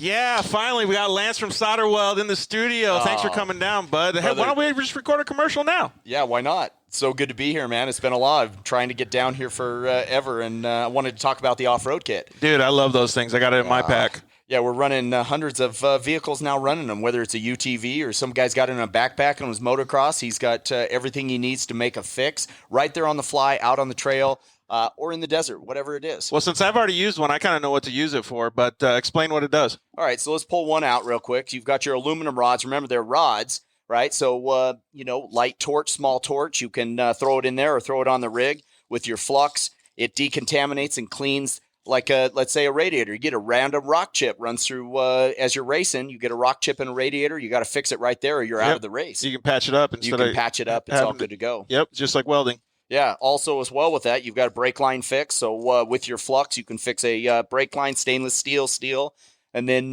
your hot block, heat absorption putty. So it keeps you from getting burned, number one, as well as keeps the heat from traveling. So it's really nice. I've used this not even to fix anything, so that stuff works so good, man. Listen, it's easy. It straps in nicely so that you have everything you need in one little place, and you don't have to carry a big bag in It's like a first aid kit for your vehicle. Yeah, chase trucks have it as well, so that if they need to make a fix on the fly, they can get it done and get it done quick and get you back in the race. Dude, those things are so cool. All right, so it's at SolderWeld on Instagram, Facebook, and SolderWeld.com. Awesome. All right, thanks, bud. Appreciate it.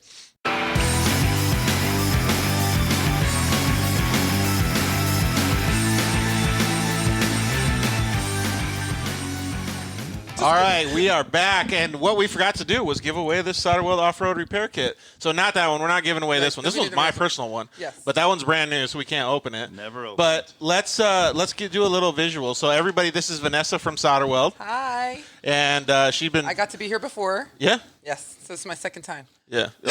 I think you're the second time attendant. Dude, high five. Nice. Yeah. I thought. Winner. There you We're go. going to consider that a win All for right, sure. great. There's champagne or. Yeah. All right. Our White Claws. We got tequila. I think we got all that stuff. No champagne, though. We're not that bougie. It sounds like Dr. a party. I'm good Pepper. with White Claw's my thing. I'm good with it. Okay, so in these SolderWeld Offroad Repair Kits, maybe you could hold that one up, the camouflage one. So we're going to give away this camo SolderWeld Offroad Repair Kit. These things are bitchin'. They're basically a first aid kit for your UTV or actually any type of off-road vehicle. You could fix a dirt bike. You could fix anything with them, a truck, a Jeep, anything. Work truck? Yeah, work truck. And a lot of HVAC guys actually use this same stuff. But this is all in a kit, so you can take it with you and do any type of side-by-side fix on the road or anything like that. So they have different things in them. They have different rods, so you can bond different types of metal in them. They got a cleaning brush, obviously a rag. There's the two different kinds of flux. Right, the two different kinds of flux depending on what types of metal you're bonding, and there's also some hot block I think in there as well. There is. And so that stuff, and sometimes the hot block we haven't even used like to do the metal bonding. We've used it for certain things like keeping heat like away from a certain piece like on the motor, just in case you need to move it. So that stuff's super cool. So anybody that doesn't have one, please go down to your local four-wheel parts dealer and ask them to start stocking these things because these things are super, super cool.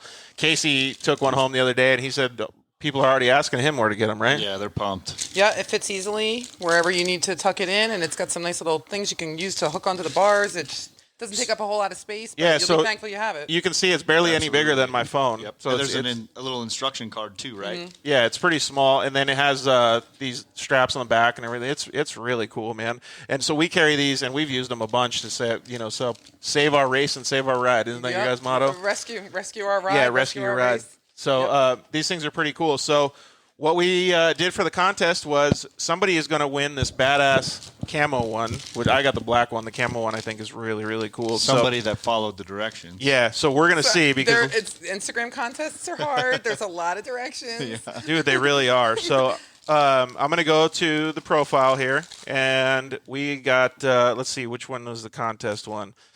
We have a lot of comments here. So we're going to have to go through all these comments. So I'm going to start at the top, open up all these comments, and then we'll have I'll flip them, and then you press on one. Don't look at them. All right, I'm not looking. This is going to be random. So I'm going to go down. Okay. Go ahead and pick one. All right. Go ahead. Am I in the right spot? Sure. Okay. Who'd I pick?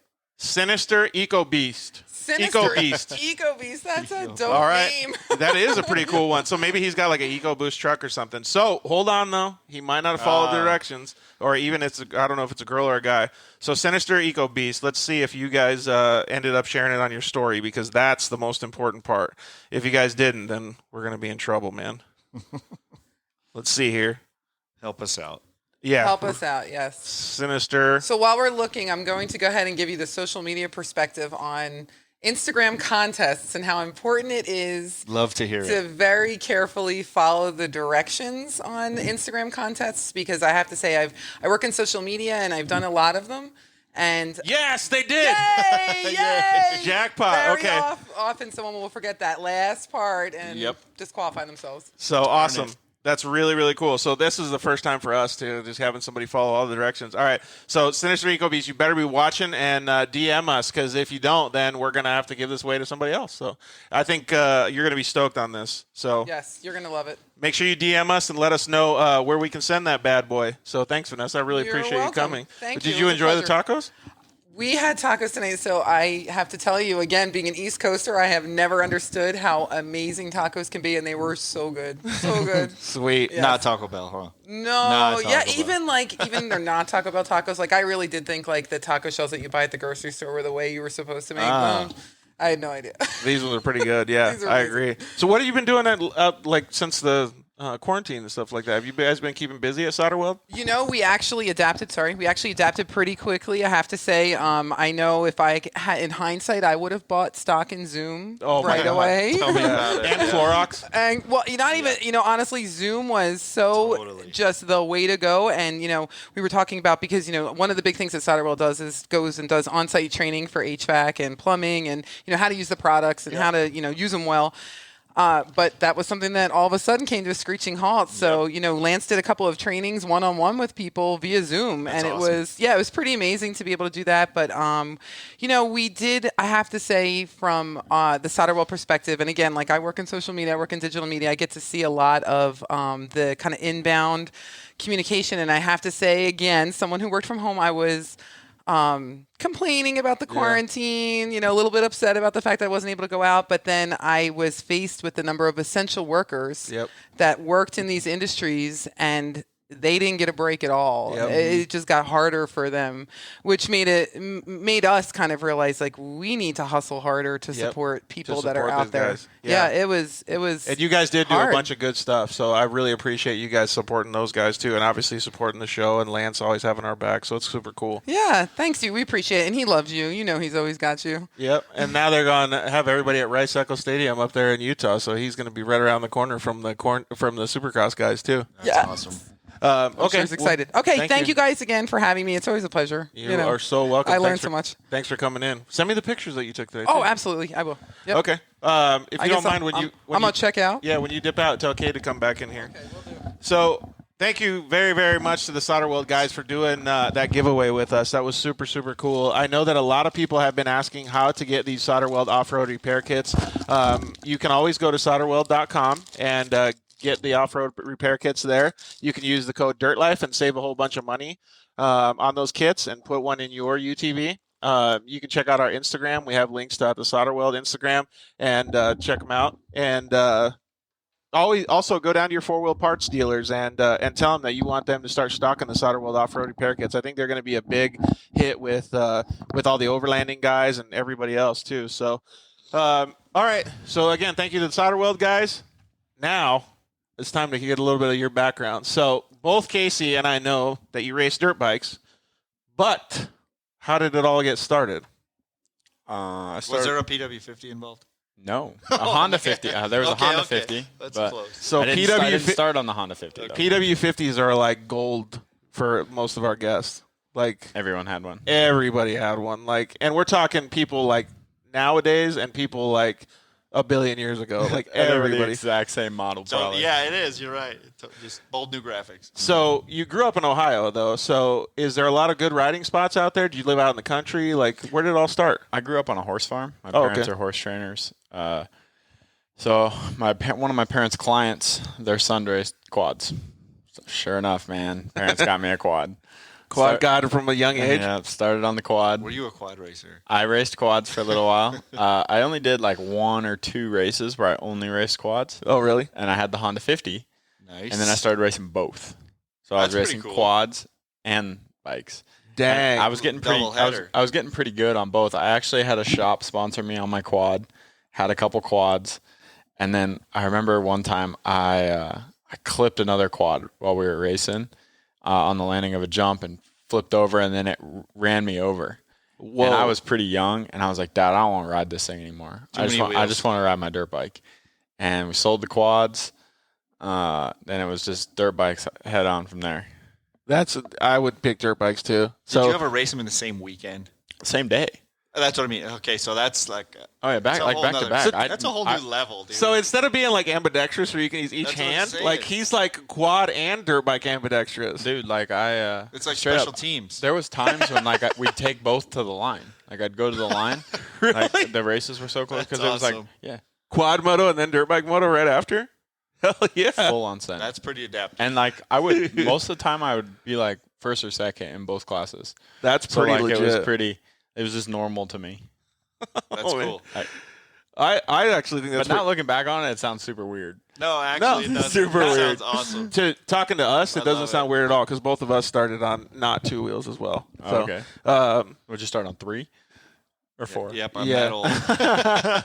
Yeah, I don't think I ever had my own 3-wheeler, but I did have a 4-wheeler. Mm-hmm. So LT80. Yeah, that's right. That's what it was. It was called LT80. Yep. And my sister had one that looked like a little truck. It was a Yamaha and a CVT, and it looked like a little tiny truck, a little blue truck. That was exactly pretty cool. What you're talking about. So we went to like growing up at the dunes and stuff like that. So did you guys have a lot of places to like just ride, or did you go straight into racing? I mean, not like here. I feel like everyone kind of learns in the desert, right? Mm-hmm. Right. Where I'm from, you either ride at a track or you ride in someone's backyard.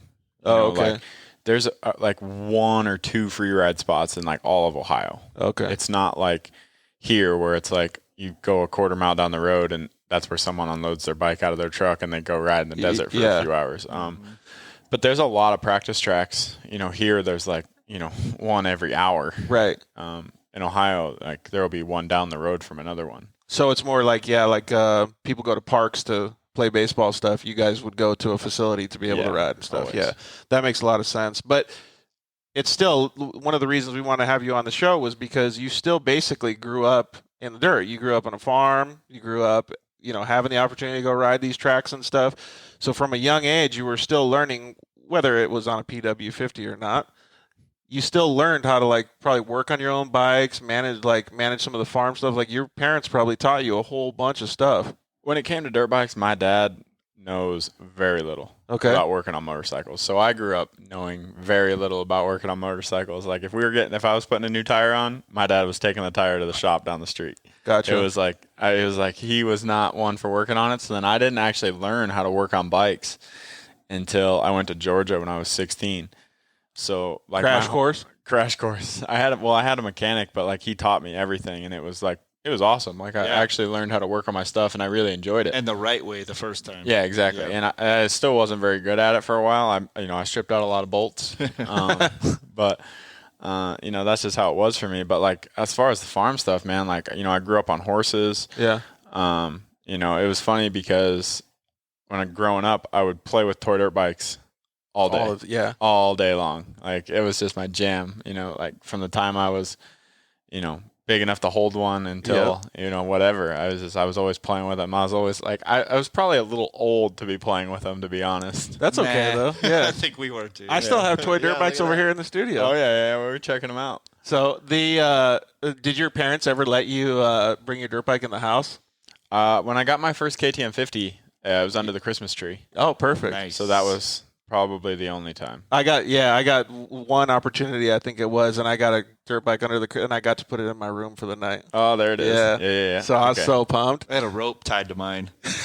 Like here's the present, and it's got a rope or a string. Oh, and you have to follow the string? The string to the garage. Yep. Yeah, they were letting you put it in the house. I thought you were talking about so when my brother was like 3, he got him a PW50 with training wheels. But my dad didn't want to, worry about him crashing, so he tied a big horse rope, a lead Oh, rope. so you can go around So, circles? well, no. So, like, if he got too far away or going too fast, he just yank on that thing and stop him. And especially with training wheels. Yeah, exactly. So he's Dude, good. okay, so smart. you didn't have a PW50, but you still have a story about a PW50. Well, my But brother had a he was a PW50. horse trainer, you said, right? Yeah. So he already knew what to do. Yeah, yank on exactly. He just yank on the rope, man. Oh, man. That's perfect, cool. though. And what's even better, like, And okay, you don't I- have to walk. No, he just let him, ride around in circles. I'm so excited right now because I get another PW50 story. You want a better one? Yeah. Of course we we have an do. indoor arena for my dad to ride their horses and stuff in Right. the winter. So when I was younger, I would, practice starts and stuff on my 50 and stuff in there. Well, when my brother started riding, he would ride for like 15, 20 minutes in the arena on a PW50. Well, he got all squirrely one time and got throttle locked straight into the wall. Really? Yeah. Well, he was fine, cried, whatever. He was fine, though. Later that year, we were at a Loretta qualifier. I was racing, and he was trying to qualify on his PW50. Sure enough, my dad and brother are walking back, and my dad's pushing his bike. And I'm like, why does it look so weird? Kid snapped his frame. And they say that they think it was like pushed together and cracked, and then him riding from when he smoked was the wall. Dude. So it was like full choppered out, barely stuck together. So he whiskey throttled it into the wall that hard? Mm-hmm. That's pretty hard, dude. Yeah, that's really hard. Especially for a little kid. Yeah, exactly. So it sounds like your brother is a little different than Sipes' brother. Remember? Yeah. Sipes is like, my brother's like better than everything. So I don't know. Than me. Do you know Ryan Sipes' brother? Is it Justin? Yeah. Everybody yeah. calls him Pooh Sipes. But anyway, so Ryan was on the show, and he was telling us, he's like, my brother is fantastic, excellent at everything. It doesn't matter what it is, he's good at it. So he was talking about all kinds of cool stories like that. Do you have other stories about your brother doing stuff? Probably something. I don't know. You'd have Is to he trust is he Maggie. the same as Pooh? He's like good at everything? Is that what you were talking about? No, I was saying it sounds a little different. It might be a little different than. Are you the one that's good at everything? I mean, I'm decent. I don't know. I feel like as I got King, remember? as I got older, I started to understand things. So it was like, oh, okay, I could do that. It changes But when I things, was a doesn't kid, I would just try it and just wing it as an idiot, and it wouldn't work. See what happens. Yeah. What if you and your brother were about to battle on Strava? Would you smoke him? He's trying to get on Strava right now. Oh, is and he? He's he's got some work to do. Is he still back in Ohio? Or is he, He's back in Ohio living with my mom. He's So he's only 16. He just got his Oh, right license. So Right on. Well, there is a point that he's going to beat you, though. sure, when I'm 80 and Yeah. can't walk. That's what I meant. Like, Just wait till 40, my brother. Yeah, right. Exactly. Well, that's cool. So, is he your only sibling then? I got an older sister too. Oh, okay, cool. What was she into? The horses then? She's into horses. She was into horses. She still is a little bit. She grew up. She was actually really good at it. She went to Worlds a couple times. No did way. really well. Yeah, she was really good. She never won, but I think she got a couple seconds and thirds. Dude, that's cool. So yeah, she crushed it at that. Were you kind of a support mechanism for that too? Like when I just went to hang out with chicks. we won't tell Sarah Oh, that. she knows, man. Trust me, she knows. So. But I imagine that was big for your parents, though. Oh, it was huge. Yeah. Like my parents would take a bunch of clients. Yeah. It was like, Nice. we were there for not just her, but other Sure. people too. So it was, it was really cool. Makes total sense. So they still have the farm up there? Or? My parents aren't together anymore, but my dad still has the farm, and my Okay. mom still works with horses other places. But That's cool. Yeah, he still does it. My sister, she shows a little bit now. She has a horse at my dad's house that he trains, and that she just shows up and shows sometimes. But Because she's still into it. yeah, she's still into it. She's trying to get her stepdaughter into it a little bit. So it's pretty cool to see. That's actually kind of a cool little point to hear, though, too. Like, we're all talking about the dirt life and motocross and bicycles and all this stuff, too. But there's a whole nother dirt life, that we don't even know about. And that's, all the equestrian stuff and farming and ranching and all that stuff. So that's pretty cool. And, in fact, when we talk about side-by-sides and stuff like that, sport side-by-sides, the things that I'm into, aren't even, a 10% of the market. Like, most of it's ranch side-by-sides, like Polaris Right. Rangers and stuff like that, which you probably had some of that at your dad's. No, but my No? grandpa had one for hunting. Oh, I okay. told you that story already. Yeah. So, tell it again. Oh, I've rolled it first day. Yeah. He told me he hadn't even drove it yet. My grandma had backed it into the garage for him, and I was out there doing something. He's like, "Cade, you can go drive it if you want." Do you remember what kind it was? It was a red Rhino. Oh, okay. So it was one of the little bit like slower, skinnier ones or whatever? Maybe. I'm not sure. It was only a 2 or 3 seater. How old were you? Oh, probably 14. And you just went ham? Oh, what's really funny is it was Christmas Day, and my mom and I actually went out, and I drove it. He's got a big field with like some mowed trails and whatnot. Yeah. And we're driving it. She drove it, and she's like, all right, I'm cold. You can take me back. So I'm out there driving it by myself, a little bit more aggressive now that my mom's not in there. I'm 14. I got this. Yeah, sure. And I was drifting around a corner and caught a frozen chunk of, ground because it was, there was snow, but it was more or less just frost. Clipped it right on its side, man. Yep, slid across the ground. Dude, I tried for 20 minutes to flip this thing back over. They're heavy. It's not like a dirt bike. And he had warned me. He's like, do not flip it. Probably 20 times. And sure enough, here comes my dumbass walking across the field, coming back to get help. And, he knew. Did you blow the tire off it too? No, it was good. We flipped it right back up, good. and I drove it back to the house. It was good. Those things are bulletproof, man. I was talking to Brian Lopez, my crew chief, the other day, and I was telling him, I wish we still had our Rhinos. Because those things were just so solid. You could drive them anywhere, and they would never break. So that's pretty cool. So do you remember, you were obviously starting to, enjoy the dirt bike stuff. What was the time when you said, well, maybe I'll just not use the quad anymore. I'll start racing dirt bikes, and I'll start putting a little effort into this? Well, I gave up the quad when I was pretty little. I was still on 50s. Okay. And then when I was on 60s, I was starting to get pretty good. I made it to Loretta's. Loretta Land's first time. I don't know if you guys know. You know what Loretta's is? I've been. That's no joke. And made it there. I did really well at my regionals and stuff. Went to Loretta's. Got landed on. Got hurt pretty bad. Basically barely remember the entire week because I got such a bad concussion. Ooh. And then I didn't make it for a few years, and I was just going to school, not really just kind of riding. You know what I mean? Do you remember what age you were at that point? I was like 12. So was it like you didn't care about it, or you were you just I wasn't pursuing it. If you know what I mean? I was riding, I was trying, but it wasn't being a 12-year-old. Yeah. I mean, I wasn't going to the gym every day, trying to make this my freaking life. And then when I was 15 or so, I went to Florida for a winter and trained with AC and Freeberg and a couple other guys. And I got a lot better. And then that year I made it to Loretta's again, did pretty well. And my parents were about to get a divorce and stuff. And my grandma actually stepped up and helped me a ton financially and helped send me to Georgia. And then when I went to Georgia, I actually got pretty good. I almost won a couple titles and stuff. Were those times during that period of time? Was that pretty gratifying? Because it sounds like, well, I guess we're talking about it in hindsight, so it sounds like it was a real short amount of time, but it was probably 6 months or a year at those times, or you got fast quick then. Yeah, I mean, I spent a winter in Florida with AC. And then I went home, and that summer I trained with Gary Semix. Yeah. And so that summer I got pretty good as well. Went to Loretta's, did well, and then the next winter. So it was about a year I went to Georgia. That's a pretty fast pace, though, dude. Yeah. And this is what we were talking about before the show. We were watching an old motocross race from Villapoto and stuff, and I asked you the question. I said, if you rode with Villapoto every day, do you think you could go that fast? Well, maybe not that fast, but you kind of did. Yeah, you could waste him.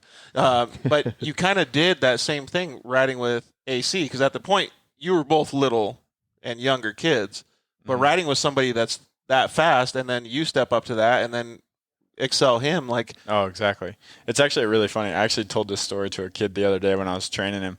When I was training with AC, I was on a toothy two-stroke practicing, and I was fat. I mean, I was okay.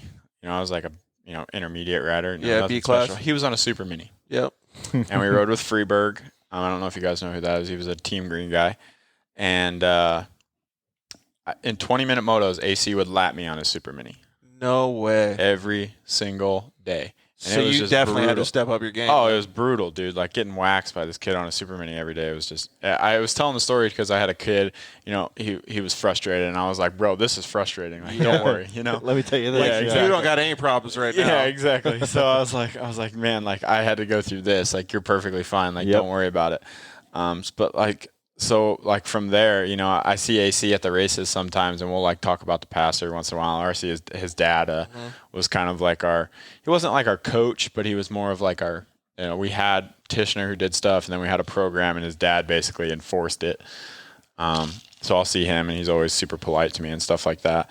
We're not like super close or anything, but no, it was a cool time. That's pretty cool. And yeah, again, another story that we were talking about before the show was I didn't have anything similar to that because I wasn't as close to them as you. But like when I went to my first Ponca on Loretta's, I was in the B class in 125s and 250s, and Ryan Villapoto was there, and he's the generation after me.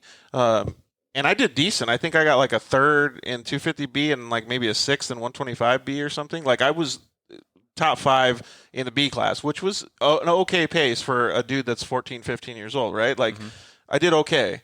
Not magnificent or anything. But the same kind of story like what you're saying with AC, like Villapoto was out there, and I don't remember whether he's on a 60 or an 85, but let's just say an 85 to give me a little bit more credit, right? And he was on his 85, and he was doing these doubles that there's no way I could get over on my 250. Like, no way. Like, my skill set, my power, nothing. And he was just killing it. Like, and so the level of their riding ability and their skill set, you and I had talked about before the show again, is like, the things that they see and the pace that their mind can like concentrate must be so fast. Like it must be slow motion, like what you were saying. Yeah, exactly. iRacing. Yeah. There you go. Yeah. No, I mean, we were just trying to like explain, when we were talking about how like it's almost like their brain makes it come at you slower, and that's why they're able to go faster. Because it's like in reality, like I feel like I'm going super fast when I ride. Right. And I'm like, dude, I don't know how I could go any faster. But it's like they're going 4 seconds a lap faster. Yeah, and you're just like, where is that? Yeah, exactly. Show me that. Yeah. It's like everywhere. So was it kind of the same way? Because like in the radio control world, like we talk about with your stuff, when you're battling with those radio control guys, some of them look like they're just like going super slow, just like methodically crawling around the track. Like when I did it, I was like way out of control, like freaking out. Like there was no way that my brain could keep up with how fast the little reactions worked. Yeah, some of those guys it's amazing what they can do. Like a Mayfield is like, I don't know if there's anybody on the planet that has as much talent as he does, and it's like it just happens. Like so, it's kind of the same thing we're talking about, like how they see it, like how they visualize it. And totally. Stuff. That's crazy, man. It's pretty cool to see that though. And so you got to ride with those guys, and it obviously excelled your riding ability pretty quick. What was like the next milestone that you took? I don't know. Like I said, I went to Georgia, and I was training down there with Nario Izzy, Nico's dad. And there were some really fast dudes there. And then that year at Minios and Loretta's, and then the next year at Minios, I did really well. I got like some seconds. I as an amateur, I never won a title, which is like a real bummer for me looking back. I never got that one time where I got a number 1 plate. But I mean, I had, a lot of really good finishes that were like promising to like really good dudes. Like I remember at Minios a couple times, I think I lost to Jordan Smith just like by a little bit. Like I remember one moto, he passed me on the last lap. Yeah. For the title. And it's just like, shit, that's a bummer. Yep. You know what I mean? And it's, that stuff, it hurts, but I mean, that's how it is. But, besides that, I mean, there was nothing really super significant. My grandma helped me out basically all the way until a year or two after I turned pro. So she was always like my biggest supporter, helping me get to the races and stuff. So I never really had that one thing that was like catapulted me to the top, Those support mechanisms and stuff, and you already realize it, but you'll realize it even more. Like all of the stuff that like we went through, Casey had an opportunity that was similar. He had his family supporting him, and his dad told him, "Hey, you know what? Like you either go get a job, or I'll give you 1 year and support you for 1 year, and you got to just do it." So he had an opportunity and I had a support mechanism for my family to be able to do it. My dad would drive across the country, taking me to all the races and stuff. And all of those little things like really remind you like how valuable life is. Because one of the things that I wanted to ask you was, do you remember anything from your past that was like a really special moment? Because for me, it was nice to win races and it was nice to have good motos and stuff like that. But I'll always remember the times when we were traveling across country. Like one time my dad and I were traveling to Ponca City and Loretta Lynn's, and on the way back we were going through Arkansas and we lost a wheel on the trailer and it lit the whole freeway on fire. And then my dad, and I had a broken tailbone because I broke my tailbone at Loretta's. But anyway, so he gets out, he's trying to stomp the freeway off, but it's like a mile of freeway, right? Mm-hmm. And there's no way one human being can do it. Like even the fire truck got there and they're like, no, we're just gonna let it burn. Like, so, and I'm hobbling around with a broken tailbone looking for a tire out in the weeds. And like, so those things are really, really memorable and valuable as like, bonding experiences with family and like. Oh, totally. Like, I mean, I remember plenty of times when either with my dad and the motorhome breaking down, or with my grandpa or with my mechanic and our buddies, and it's just me, my buddy, and my mechanic, and we all go to the races. And imagine 2 18-year-old kids and a mechanic going to a race and just causing a shit show. Like you can only imagine the kind of shit that we got into. So I mean. Do you remember any like specific times, whether it was with your family or not, that was like a really memorable experience? Oh man! Other than your brother running into a wall. Other than my brother running into a wall. I can see the dude. bike. I had my family came to so many races. That's super cool. My whole my whole family like my mom, my dad, my sister, my brother, my grandma, my grandpa. Like awesome. my grandparents took me to an endless amounts of races. Like that's why you're talking about thank God I don't have to give away guest passes. Yeah, exactly, dude. That's like and then I got friends. Like everyone at the races needs a guest pass. And it's just like, dude, I don't have that many. Yeah, and sometimes you have to buy them. Yeah. So, do you remember any like special times when your family was there or anything? Dude, or even traveling, maybe. Dude, traveling is something that always, it's either like super good or super bad. My sister and I, we used to get into it all the time in the motorhome driving down the road, and like we would just like stupid things. I remember one time driving to a race, I had just gotten a brand new trailer, and my grandpa had got it for me, and my dad, we just left the house. It's like 4 or 5 in the morning, dude. Now I'm not old enough to drive yet or anything, and I had my little brother who's like probably 3 or 4, and I'm like carrying him to the back of the motorhome so we could lay down and go back to sleep. Mm-hmm. And my dad was adjusting the mirror of the the camera on the back of the motorhome so he could see the trailer. Yeah.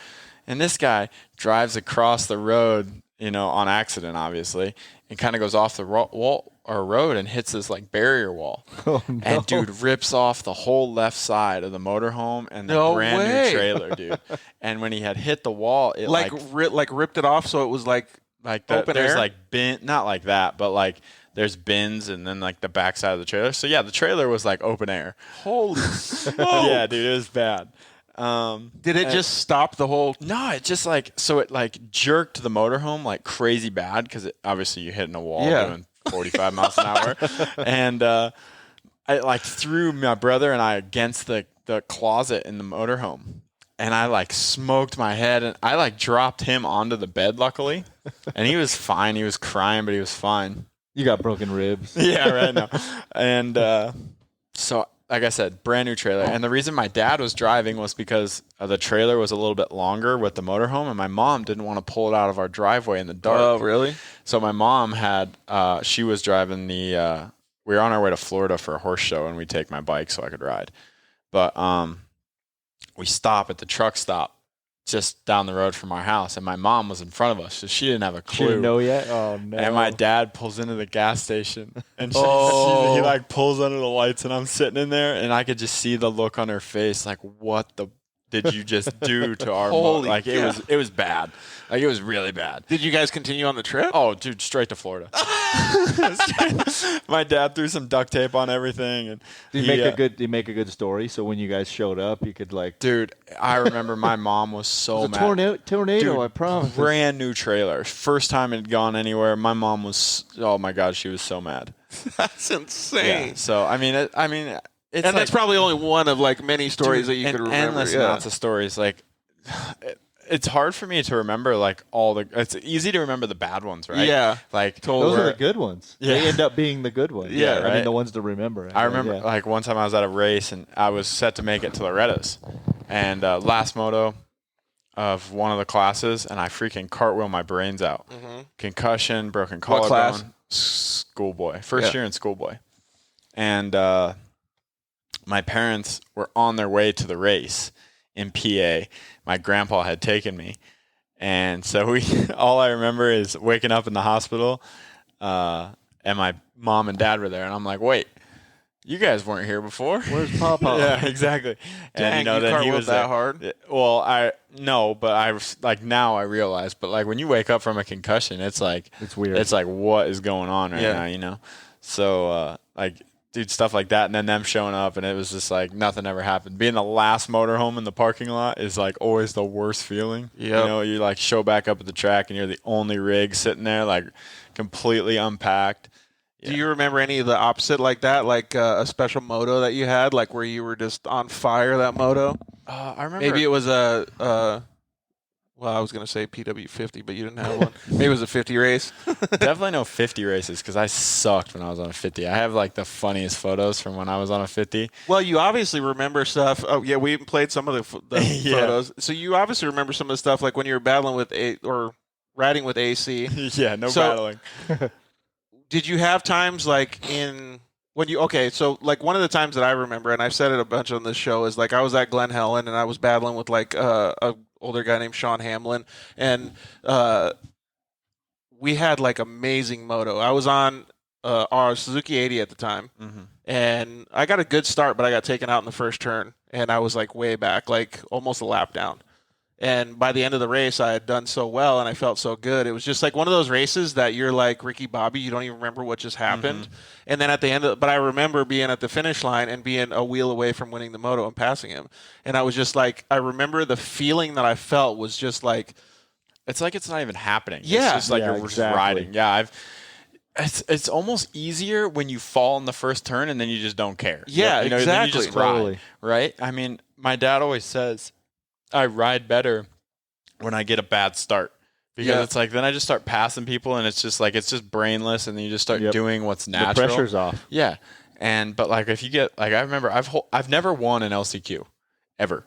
Yeah, which is weird because I've gotten second like 1,000 times. I was winning the Seattle one time, crashed in the whoops, got up. And I still made it because I had such a big lead. But it was like I've hole shotted plenty of LCQs, never won one. Doesn't make any sense to me. But I've came from 10th to make it plenty of times. That's crazy. It's like I have this weird niche in my brain where I just can't win LCQs. Apparently, maybe it's a good thing.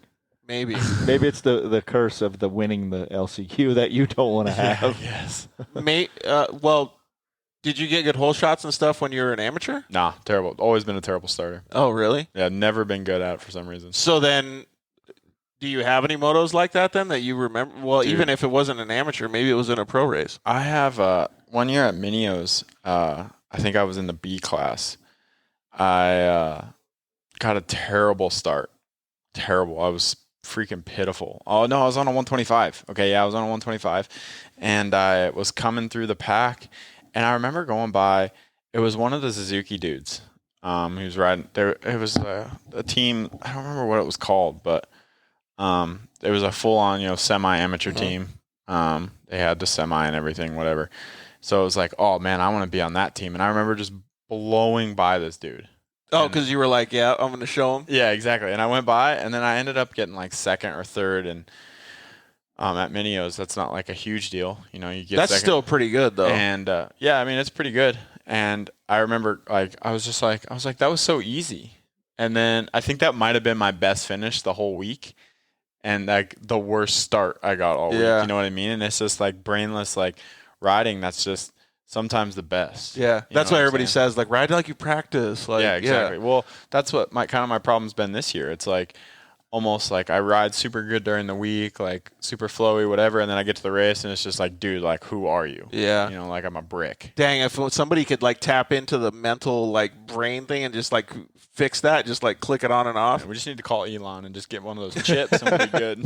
No, Dude. don't take the chip. He Trust me. Yeah, I don't know, dude. I was watching him on Joe Rogan the other day, and he was talking about he could fix like all the stuff that's wrong with me, like Yep. with just like turning a switch. Yep, putting the chip in, it'll fix it. Dude, and I'll It's probably kill all crazy. you guys on Strava too. I don't know. He's If I have the juicing. chip though, dude, No, I'm just kidding. Dude, the chip. I'm gonna turn my chip all the way like 100. That's cool though, man. Like I just love when you feel like that. Maybe like since now it's like I don't want to say that you guys don't care, but it's different. Like for the next month that you guys have the last 7 rounds of the Supercross series, it's not like it just kept going. Like you have to build all this stuff. It's almost like it's just finishing. You know what I mean? So maybe there's a chance that things will be a little bit easier mentally for some people, maybe yourself, maybe some of these other guys, to be able to just go out there and ride like they practiced instead. Yeah, exactly. I feel like a lot of the pressure's off. You know, nothing's really been going on. We kind of just been sitting at home. You know, some guys have been able to ride more than others.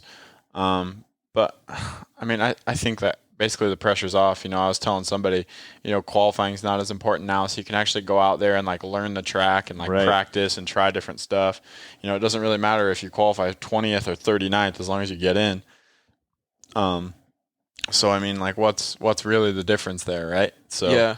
you know, you get into the race and then you race, and it's fine. Just thinking about it like that is so much different than how it was Anaheim 1. Yeah, exactly. Yeah, that's cool. And think about what Shorter said about, I mean, it's different for everybody. Like everybody, this is uncharted territory. So think of the veterans that are champions that have done this, right? Right. And they know what it's like to be this many rounds in. It's you know, we're getting towards May or whatever, but we're now like in May and there's still 7 to go. Like nobody has this comfort level. Yep. Yeah, it's So super strange. It should be Like when so people weird. practice like endurance sports or they practice sprint sports. Like it's going to Yeah. be totally different. Totally. Well, it's going to be cool, and I'm really excited to see it. Sure. Well, going back to your life, so did you obviously did well in amateurs? Like you said, you still wish you would won some championships and stuff. But were you going to school and like did you go to public school? Were you in private school? Like or were you homeschooled? So when I was on 80s and 60s and stuff, I went to school. I went to school all the way through a freshman year, and then my sophomore year I went to a couple months, and then got homeschooled. It took a lot of convincing. My mom was not super sold on the idea, but I actually really enjoyed homeschooling. Like I did really well at it. Like I was super disciplined. I did a program that worked really well. So the homeschooling thing for me was simple. My mom didn't have to do anything. I had a teacher in every class. Yep. Like it was awesome. So like stuff for that was nice. I still went to like my homecoming and things like that. Cause I still lived near there. I was still friends with a lot of those people. So I didn't really miss out on those childhood things. I feel like a lot of kids get homeschooled and then they don't learn social skills. Yeah, that's one big point. And it's it can happen for sure. Yeah, exactly. And I think for me, it was like I was at horse shows and races and still hanging out with my friends from home. So it was like I still had that social interaction. So I wasn't like a weirdo where like some kids get homeschooled. Like a full introvert, yeah. Yeah, and they never like hang out with other kids and they don't know like how things work. And it's not their fault. It's just like, Right. Do you have an Just a opinion victim on of the circumstance? Yeah, exactly. Do you have an opinion on the education portion of it? Because, again, going on the dirt life theme, I always think that it's better to teach a person how they learn, not put them in a situation to learn how they teach. So what I mean by that is, if a child is better at being taught by his mother and being an introvert and learning, whether it's unsocial skills or just learning regular things like math and science and stuff, and they're better at doing it that way, is it better to put them in a situation like that, or is it better to force them to go down the public school path? Man, I don't know. I mean, the reason I ask I like public school because it almost like you almost build like a little bit of tough skin. Exactly. I feel like everyone has to deal with some controversy there, but my thing with public school is like I hate that they don't teach you more about life. Yeah. Right? You know, like I mean, how many times, like, I get it, like, there are certain jobs and certain things that require you to know how geometry works. Right. But like Nobody knows how to cook dinner. nobody knows how to cook Yeah. dinner. Nobody knows how to do the freaking taxes. Do the laundry. You know, like there's I feel like there needs to be a life class, you know? We were talking about that the other day, actually. We had a big discussion going on that, and I was feeling the same way. And that's kind of the reason I asked, is because everybody feels different about it. Some people love going to school. Yeah. They love it, and I'm the exact opposite. my wife's the same way. She loves learning. Yeah, there you go. But me, like I've read like 3 books in my entire life. Yeah, I've never even finished a book. Yeah. So Ever. like, I mean, for me, I mean, when I got homeschooled and I started to live on my own when I was 16, it was just me and my mechanic. I learned so much. Like I couldn't imagine where like I would be at as a person if I wouldn't have had those experiences, like, you know, nearly burning down my motorhome, you know, cooking dinner or something like that, you know, Right. or getting yelled at for slapping my mechanic in the face with shaving cream at some point, you know, like there's just like so many life experiences that I had on my own that I wouldn't have gotten to do or have had I been at home with my parents or, you know, things That's like exactly why we started the show. Like exactly. This conversation is, bar none, one of the best examples of the reason we started the show is because of those life learning experiences. And it's called the dirt life because the dirt has taught us all this stuff. Like we were forced to learn all this stuff because of the way that we wanted to grow up. It's pretty cool to hear that, man. It really is. And I'm sure that your sister's not on the exact same boat as you. Like maybe she likes doing it a little different, but she probably has a lot of similarities in the. Oh, totally. Yeah. So, and that's super, super cool. And it's my sister and I are different because she went all the way through school. She went to school on their equestrian team. So like she. Dang, they had an equestrian team at school? Yeah, in college, a bunch of colleges. In colleges, yeah. Okay, that's pretty bitchin'. Yeah, it's sick. So like she got to go to college and keep doing what she was doing. So like she got to experience, you know, a normal life with what she was doing. Like if a college had a moto team, Right. I was heck just saying, yeah, how cool would that be? dude, I've thought about that. Like if we could get a couple colleges to like, you know, use a moto track as their like home base. Oh my god! I heard in have Southern it. California they got mountain bike teams. Dude, they do. Yeah, for sure. And they have moto high school teams all over the place. Yeah, they have mountain bike teams in Tucson. Dude, I'm so For, jealous. like, High school does. kids? Yeah, Yeah, high does. school. It's pretty cool. That's so cool, man. I'm going back. I'm going back. I'm just I don't like learning. I'm just going to participate in the mountain bike teams. Yeah, right. Have you tried one of those e-bikes? I know that you've been on Steve Mathis' Pulp and Mech show. Like, I want to get one. Dude, e-bikes are sick. So Are they? I went on a ride with him one time. I enjoy mountain biking. Let's make And sure Beamish isn't listening. Dude, Beamish He is. He already chimed listening, in. and he's gonna laugh at this.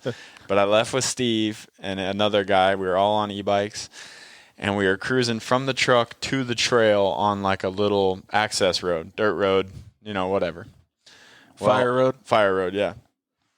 And sure enough, cruising next to a guy, we're chatting as we're riding, and I clip a rock. Front end hops, lands on the crown of the road. Front end washes. Full freaking smack.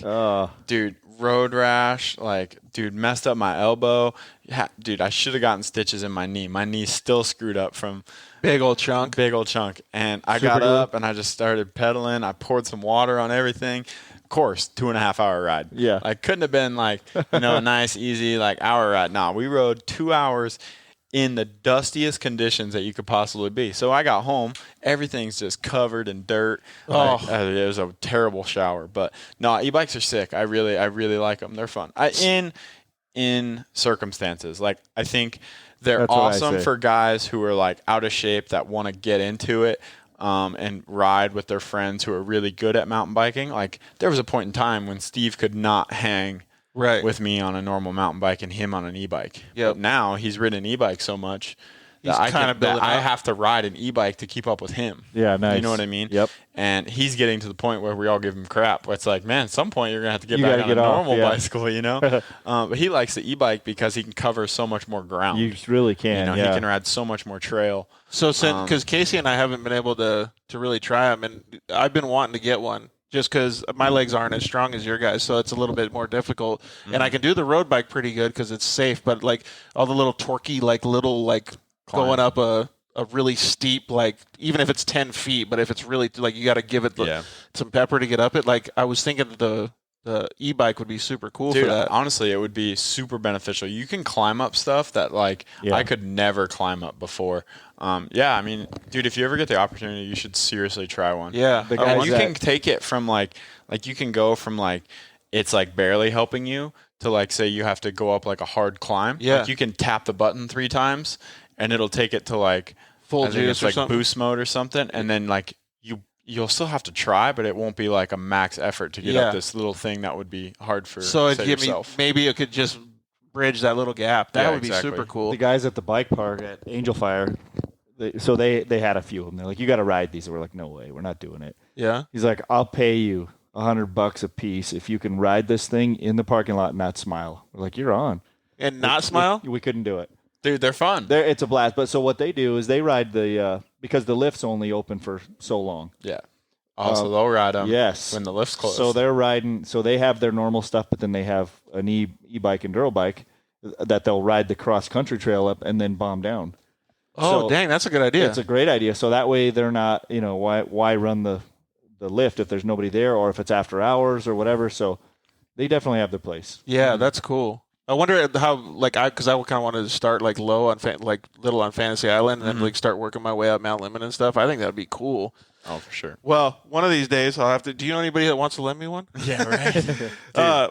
That's the biggest problem with them is they're not cheap. No, they're like that cost. Yeah, exactly. They're more than that. More cost, than that. actually. Yeah, exactly. So you obviously like bicycle riding since we're talking about it. But what other stuff do you do? Like fishing, anything like that? I used to love to fish, man. Now that I live in Tucson, I don't get to fish there is very nothing much. like that. I fish. I do some hunting. I like to golf. I golf a lot. That's cool. I A do lot of good golf golf. courses. Love golf.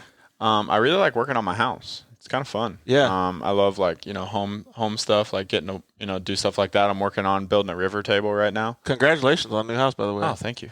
So, yeah, I like doing some woodworking stuff. I've always wanted to build one of these river tables, so it's happening. I finally found What's the a wood. river table? So it's like where you take 2 live edge pieces of wood. Mm-hmm. You know what live edge is? No. It's like basically where they cut a tree long ways, and then you take the bark off, and then I know. Okay. And then you took 2 pieces together, and then you fill the middle with epoxy. Yeah. So it looks kind of like a river. Yep. Okay. Yeah, I've seen that. So dang, that's pretty cool. So That's a freaking patience is a virtue, it's dude. a project. I was gonna let me say tell though. you. How many YouTube videos? Dude, so I've watched 4 just today. I've been watching lots of. The guy I bought the wood from, he's like, "Man, you've been watching YouTube," and I was like, "Yeah, I have." He's speaking the lingo. Exactly, dude. funny. Matt, I was gonna say.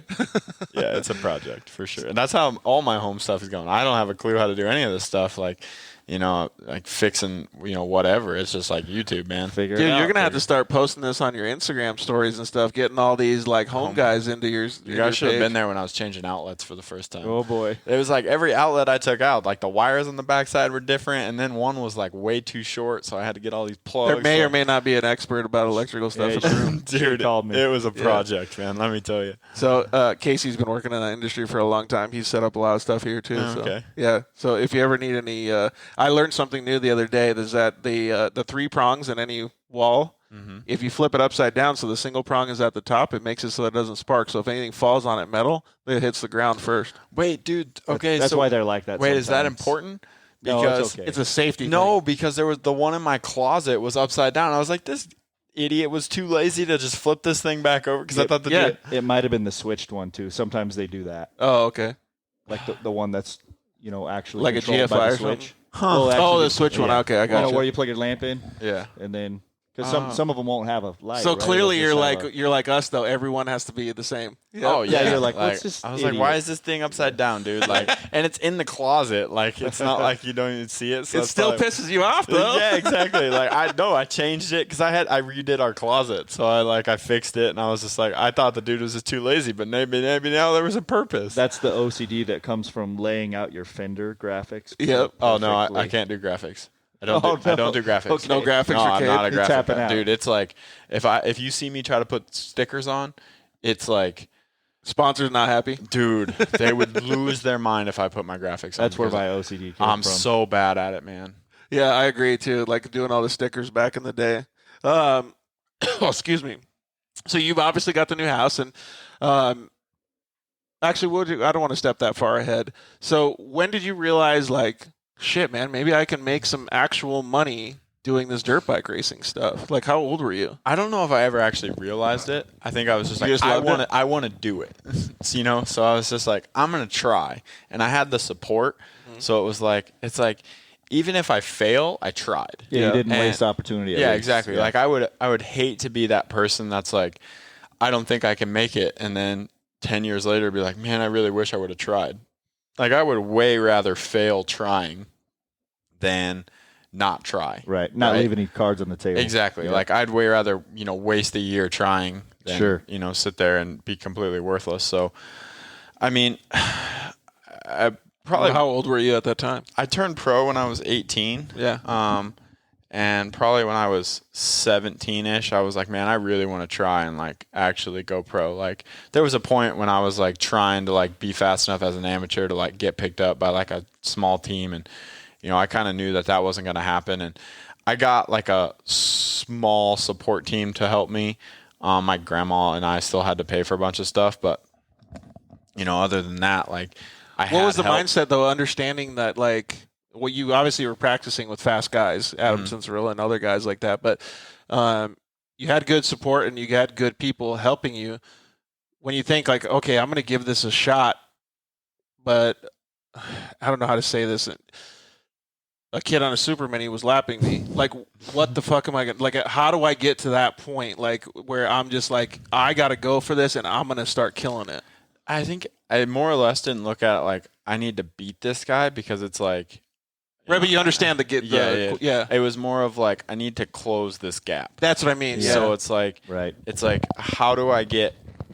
Like I'm not trying to go from like say I'm at 50% and 100% is great. I'm not trying to go from 50 to 99. I'm trying to go from, say 50 to 51. Yep. And then maybe sometimes make the jump to 55, but then you got to take a step back, and it's like it's just like baby steps to get a little bit better all the time. That makes a huge difference in the mentality portion of it. Well, it just makes it way simpler too. Yeah. It's like when I tell kids and I work with them, I'm like, look, I'm not trying to get you to go from 5 miles an hour to 100. I'm trying to get you to go from 5 to 6. Yep. And then from 6 to 7. Like we're not trying to make huge gains here. We're just trying to improve. That's what Casey and I always say a lot on this show too, is just eat the elephant one bite at a time. Mm-hmm.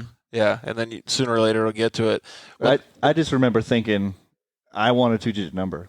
I didn't get there, but little baby steps, just like you said. Okay, I need 2 points or whatever outdoor point. And then I could get like 98 or something. But that's how I always.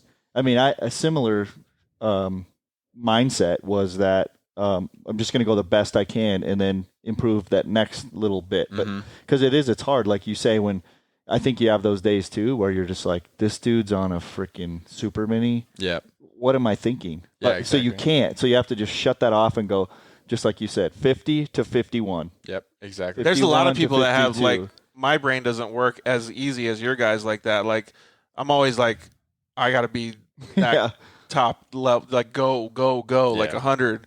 And then like I'll start like not realizing it, and then I'll get down on myself, and then it'll be like backtracking, and I'll be like, pfft. So I like the way that you guys are thinking. Well, it's hard because like I go to the races and I have to race against a guy like Tomac and Roxon, and I look at the lap times in qualifying, and I'm just like, holy crap, dude! I'm at A1, I think I was like 6 seconds slower or something, like maybe even worse than that.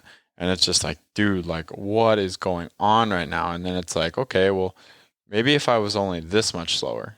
Or if I was, if I was this much faster here, I'd only be this much slower. And it's kind of cool. I use a Lit Pro. Like, have you ever used a Lit Pro? I use it on the side-by-side racing. Yeah, like they're sick. Like super cool. Yeah, like if you can see on it, like if you go a quarter of a mile an hour faster everywhere, you get a half a second. Yeah. Like, never really. That's that much. They're using that data. That's so cool. That's a real thing. That Strava guy using data. What? Yeah, exactly right. So you're reverse engineering it though. So that actually gives me a lot of advice just in that one statement, because it makes me think, okay, well, if I want to achieve this goal, what do I got to do? I just break it down. Mm-hmm. And then so that's how you teach the kids? I try to. Yeah. I mean, how do they usually accept it though? They go pinned in the first. That's what I was going to say. Right. I mean, they're kids, right? But I mean, I do what I can. Some of them, listen super well. and they kind of understand it. And then other kids, it's not as easy. But, sometimes I just have to like pound the simple stuff in, like, dude, put your leg up. Dude, put your leg up. And don't forget, everybody learns differently, like we were just talking about. Yeah, exactly. Yeah. So like the one kid I have, I can treat him like, my best friend. Like I can yell at him, whatever, and he's cool with it, because he knows that I know what I'm talking about, and I just want the best for him. Where there's other kids where like if I like raise my voice a little bit, like they're going downhill and they're gonna ride over and they're gonna talk to dad, and it's like I gotta talk to everyone in their own kind of special way. Yeah, that's cool though. That actually goes back to what you were talking about learning and being at a public school. Because if you didn't have those social skills and be able to understand people's mentality and their mindset, like you wouldn't be good at doing that. So that's super cool. Well, it's a leadership trait too. Yep. Whether you realize it or not, but you have to be able to figure out who you're talking to, who's your audience. Yeah, exactly. And not everybody's the same. Oh, for sure. Just like we say. So, yeah, it's good. Well, obviously you like training the kids and stuff, but is that like what's one of the most fun things that you like about racing and about your occupation now? I kind of like the grind. Like I've always been that guy that just loves training and trying to outwork everybody. Dude, you don't think you'd be good at doing like professional cycling, like Tour de France kind of stuff? I'm too heavy. Yeah, too big and heavy, insane, man. yeah. I'm too big and heavy. I've thought about it. Trust me. Oh, I eat way too much, dude. I've had like 12 tacos today. I don't know. I just enjoy like the hard work aspect of it. Like I don't think a lot of people see like what actually goes into it.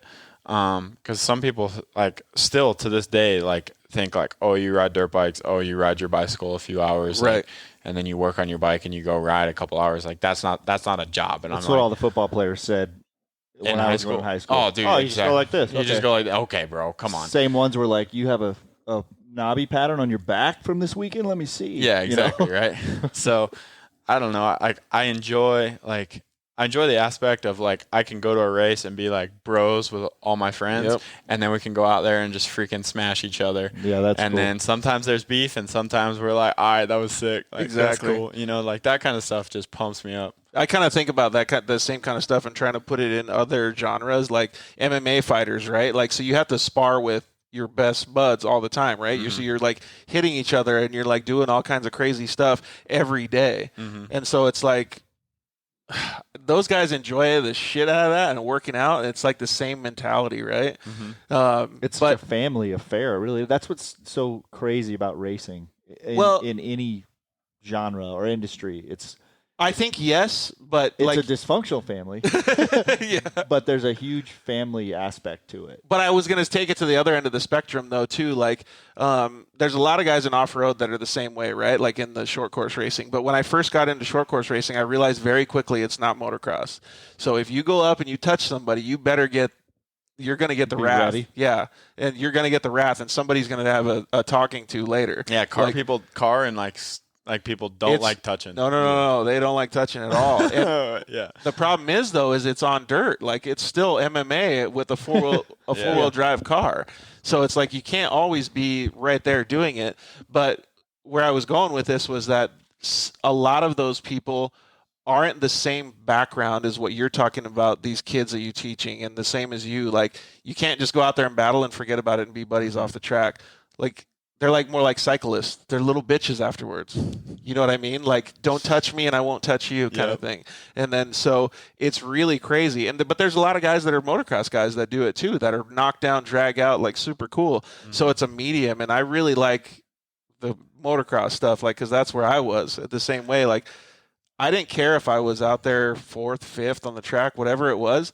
As long as I was battling with somebody, that was the best race I was ever going to have. Right. I love dude, the battles, like I honestly winning is sick, but like I would way rather like have like a super hardcore battle for second. Like I mean, you guys know what I mean. Like I'd way rather like have like this cool battle than just go out and win by 30 just seconds. wax everybody. Yeah, go to any national, right, and look at say 14th to 28th, and it's just the most gnarly racing happening, dude. Right, you know it's the best. It is. And it's like the LCQ in Supercross. Yeah, totally.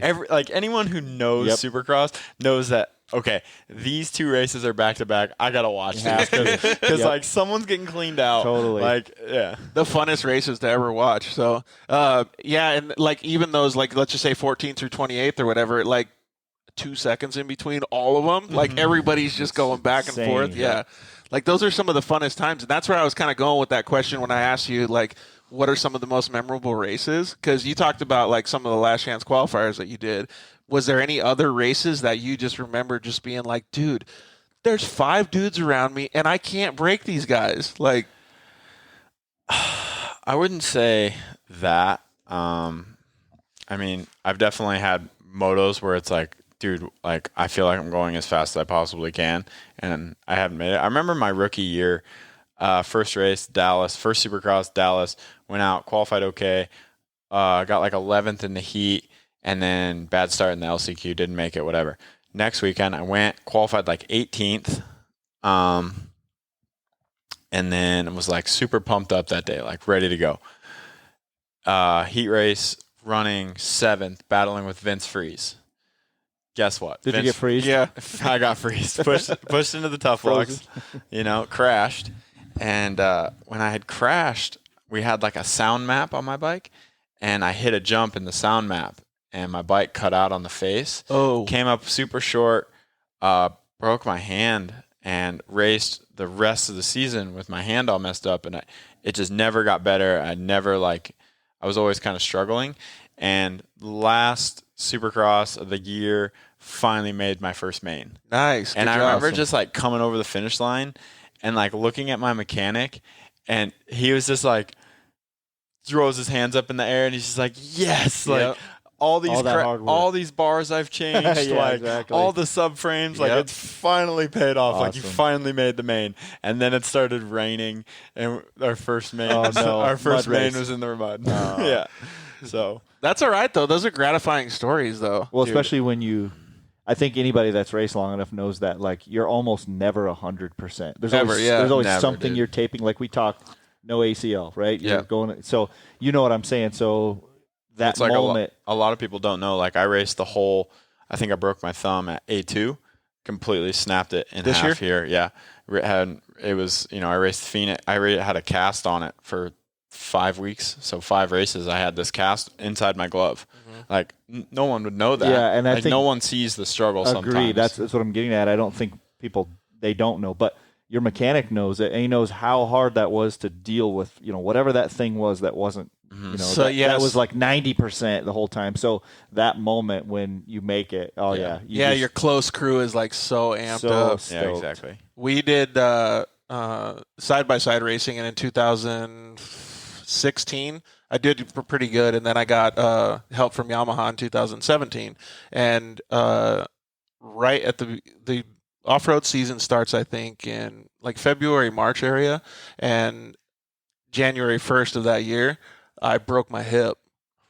And so I have like a huge rod and plate and all kinds of crazy stuff in my hip, right? So I only had, and a hip takes like a year and a half. Mm-hmm. I had 2 months, and I had to sit down in the car, right? You think like you just twist the throttle and go, right? No, well, sitting in the car is not as easy either. Like you still have to get beat up, right? Oh, it's brutal, man. Even just driving like a shifter cart. Yeah. Like I've driven shifter carts and stuff like that. Like it beats you up in those cars. Broken ribs all the time, those guys. Yeah, that's why they wear the super exactly tight. why they wear and those. not that it makes any difference, but like I had just gotten my Yamaha, help and deal and everything. And I'm sitting there going, should I tell people? So I told a couple people around me, and obviously my support mechanisms knew it, but I go into it and I'm like, I can't say anything. So I'm walking around at the races, like tears coming out of my head, like, because I'm not even supposed to be walking. I'm supposed to be off my hip for like 6 months. Yeah. And then so like I'm walking around and I'm like just trying to grin and bear it.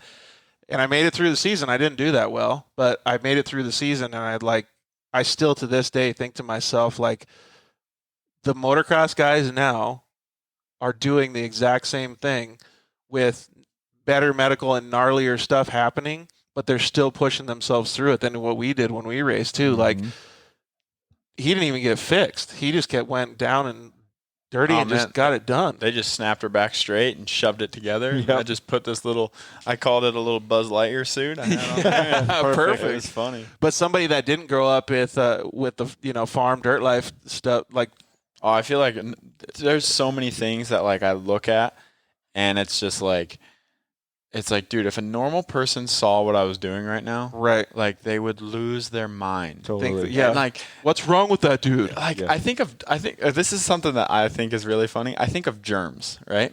Like, obviously not this COVID stuff, but like, you know, I'll go to a race and track promoters, they'll put anything in the dirt to make it better. Totally, right. Like, whether it's manure, Horse whether crap, it's sawdust, whether it's mulch, whatever. Garbage, They're putting it in there to make the dirt better. It's so true. Right? You don't, and dude, you have any idea how much dirt you swallow when you race a dirt bike? A lot. Yeah. Yep. Like it's brutal. And then you water it and it all comes back. Exactly. Yeah. And it's like, and then we go and we drop an M&M on the floor in our clean house, and you're too scared to pick it up and eat it.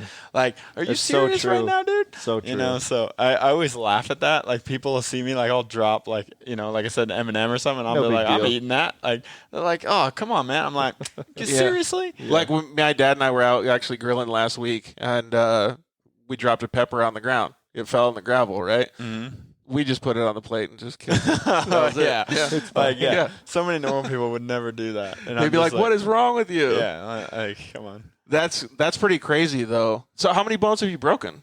Enough. Yeah, way too many. Couple collarbones, couple wrists. I broke the bone around my eye right here. Oof. I took it's a long story, but That fuck up your vision? Yeah, I had double vision. Got to wear an eye patch for a while. It was super cool. Pirate Cade. Pirate Cade. But that one was brutal. I took a foot peg. It broke through the helmet and then up through my head. No way. Yeah, I had like 40 some stitches in my head. It was really bad. That's a close one. Apparently my dad thought I was gonna die. That was probably a lot of blood. No, it didn't bleed at all. It was crazy. So like I got up. I was only like 11. I got up and I was looking for my helmet. And there was all these kids standing around. We had just gotten back in the woods of this like old moto track, and they were using it as a pit bike track. Kid jumped a jump, going one way. I rolled it, going the other way. Ouch. Yeah. Welcome to the foot I peg. see. Yeah, right. And Oof. so basically, they're like, "Cade, don't put your helmet on." And I'm like, "What's the problem?" And they're like, "You need to go back." And like, I didn't even know. Did it fly off? My helmet? Yeah. Yeah, ripped my helmet off. Oh, so yeah, like, you said that. That's right. My chin bar I still have it at my dad's house. It's broken half right here from like where the foot peg went through. Gosh, And so then I just hopped on the pit bike without a helmet on and rode back. I'm going home. And dude, I remember I was cruising back and there was a family, like we were at a Loretta Lynn qualifier. There was a family like pitted along the road. And I remember like riding by and like the look on their face was like they just saw a ghost. And I keep going. I get back. And I pull up to the motorhomes and I see the one kid's mom, and then she like runs to the motorhome, gets a towel, and then all these people are like running around, like trying to take care of me. They throw me in a car and we're trying to get out and people are trying to get in. And the lady's like, y'all are going to have to wait. And my dad's like, Cade, take the towel off. And I peeled it off. All of a sudden this lady's like waving cars out of the way. And like trying to get everyone out of the way so we could go. You still didn't know what was going on? No, I did. I mean, I knew I had a big cut on my head. So I remember flipping the visor down in the car. And this is the only time I saw it. Mirror. Yeah. And I opened it up and I took the thing off, or took the towel off, and I saw it and I was like, I freaked myself out. Yeah. Flipped it shut, put it back on, never saw it again. No one ever took a picture. Like never saw it again. Got to the hospital. Go into the waiting room, and the lady's like, what's wrong? My dad's freaking out. And the lady's like, sir, you got to calm down. Sit down, and we'll take care of him. He's like, no. And he's like, Cade, take the towel off. And I peeled it off, and the lady like instantly like got up, took me to the back, running. Like it was like a massacre happened. And like it was freaking gnarly. Yeah, especially for a little kid. Oh, Dang, yeah. that's crazy, man. Yeah.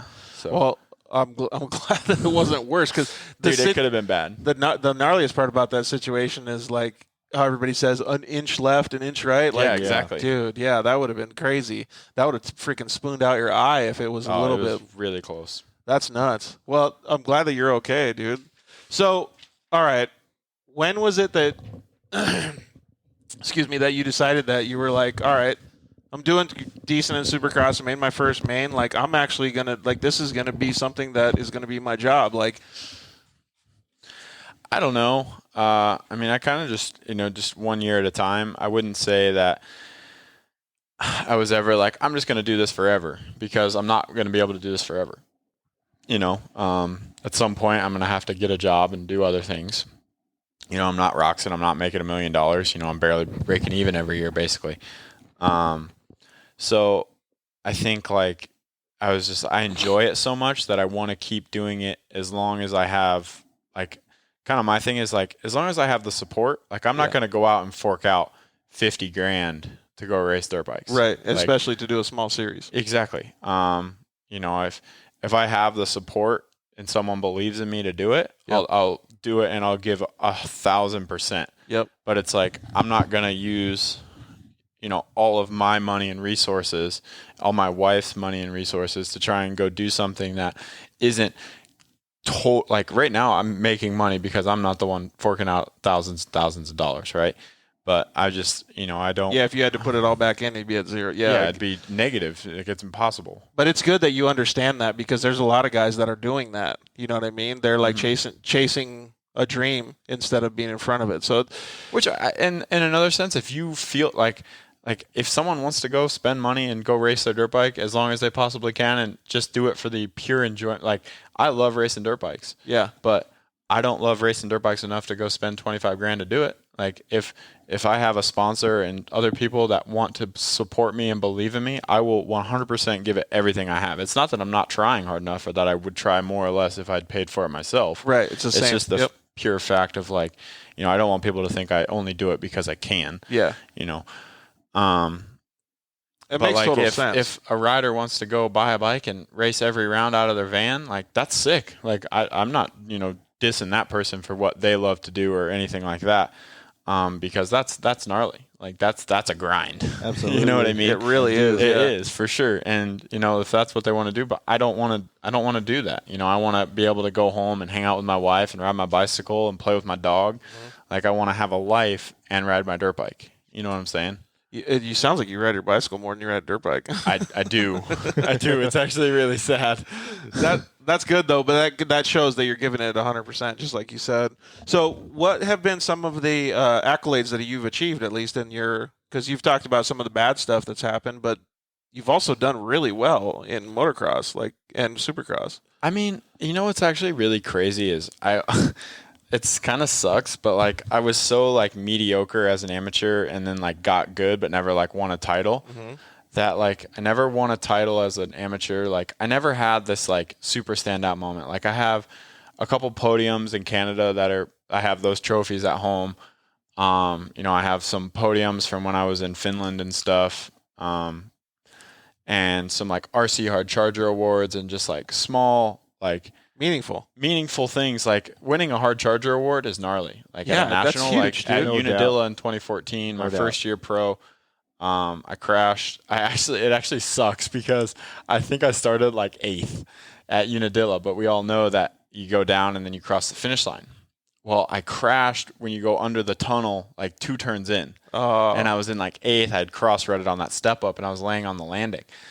So I had to wait for everyone to go by. So then I crossed the line at 40th, and I think I got like 17th. That's still super good. That was honestly probably one of my best outdoor rides ever, because I rode so good. That track's gnarly. That was that battle I was talking about. Yeah, exactly. Right there. Yeah, exactly. Yeah, that's cool. Like things like that, like I remember so well, because, that's just awesome. Like, I came from so far back, did super well. And so it might not have been a championship, it was a huge win in your head. Yeah. Oh, for sure. And it was one of the last races that year. So it was a pretty, like, those kind of accomplishments are awesome to me. Like, a guy like Kenny, a championship is what matters to him. But like, I'm not Kenny. I'm not going to go win a championship. Like, if I could get a top 10. But you can still listen to some of the interviews that those guys do, though. And then if you ask them what's been the most memorable thing, a lot of times they don't say a championship. They say this championship, or because of this race, I won that championship or something. So it's really goes back to like the same mindset that you have. No, for sure. I totally agree. So 2020 has kind of been a bust so far, but you've been doing pretty dang good. Like, yeah, I mean, we've been doing okay. I don't have the results I've wanted to have, but I mean, for not racing for 2 years and then coming back and doing it, I think your results are still pretty good. Like, I mean, as far as we're concerned, sitting in this room, I think that your results are great, but you always want more. Mm-hmm. You know what I mean? That's just your mentality. So what does the future hold? Like, where are you wanting to go? Like, I mean, I love racing dirt bikes. Obviously, I'd continue to do it. I'd like to do more overseas stuff. You know, I really like going over and doing like I did a finish race this last year. I'm going to do that again this year. I'd love to go do some races in Australia. Those look pretty cool. That Justin Brayton series or whatever. Yeah, whatever that thing is. Yeah, the Justin Brayton series. Yeah, exactly. That's the only way I know about it, because I don't know anything about that. Justin and I are good friends, and I'd love to go over and do that series. You know, I'd love to do some more German races. I think the traveling thing is super cool. It's weird because when I met Sarah, my wife, I was very Americanized. Mm-hmm. You know, like I was meat, potatoes. Like, this is how I live. Like, I'm not going anywhere. And since I met her, like, I've traveled more. Like, I remember when I got to Germany, it was the first time I'd ever been outside of the U.S. Sarah's showing you the ropes? Well, no, she wasn't supposed to. I had left, and I was like, I don't really want to buy you a plane ticket. The team didn't want her to come and like stay at the house. And she had lived in Europe as a kid, with her dad working and stuff. They lived in the U.S. and in Europe.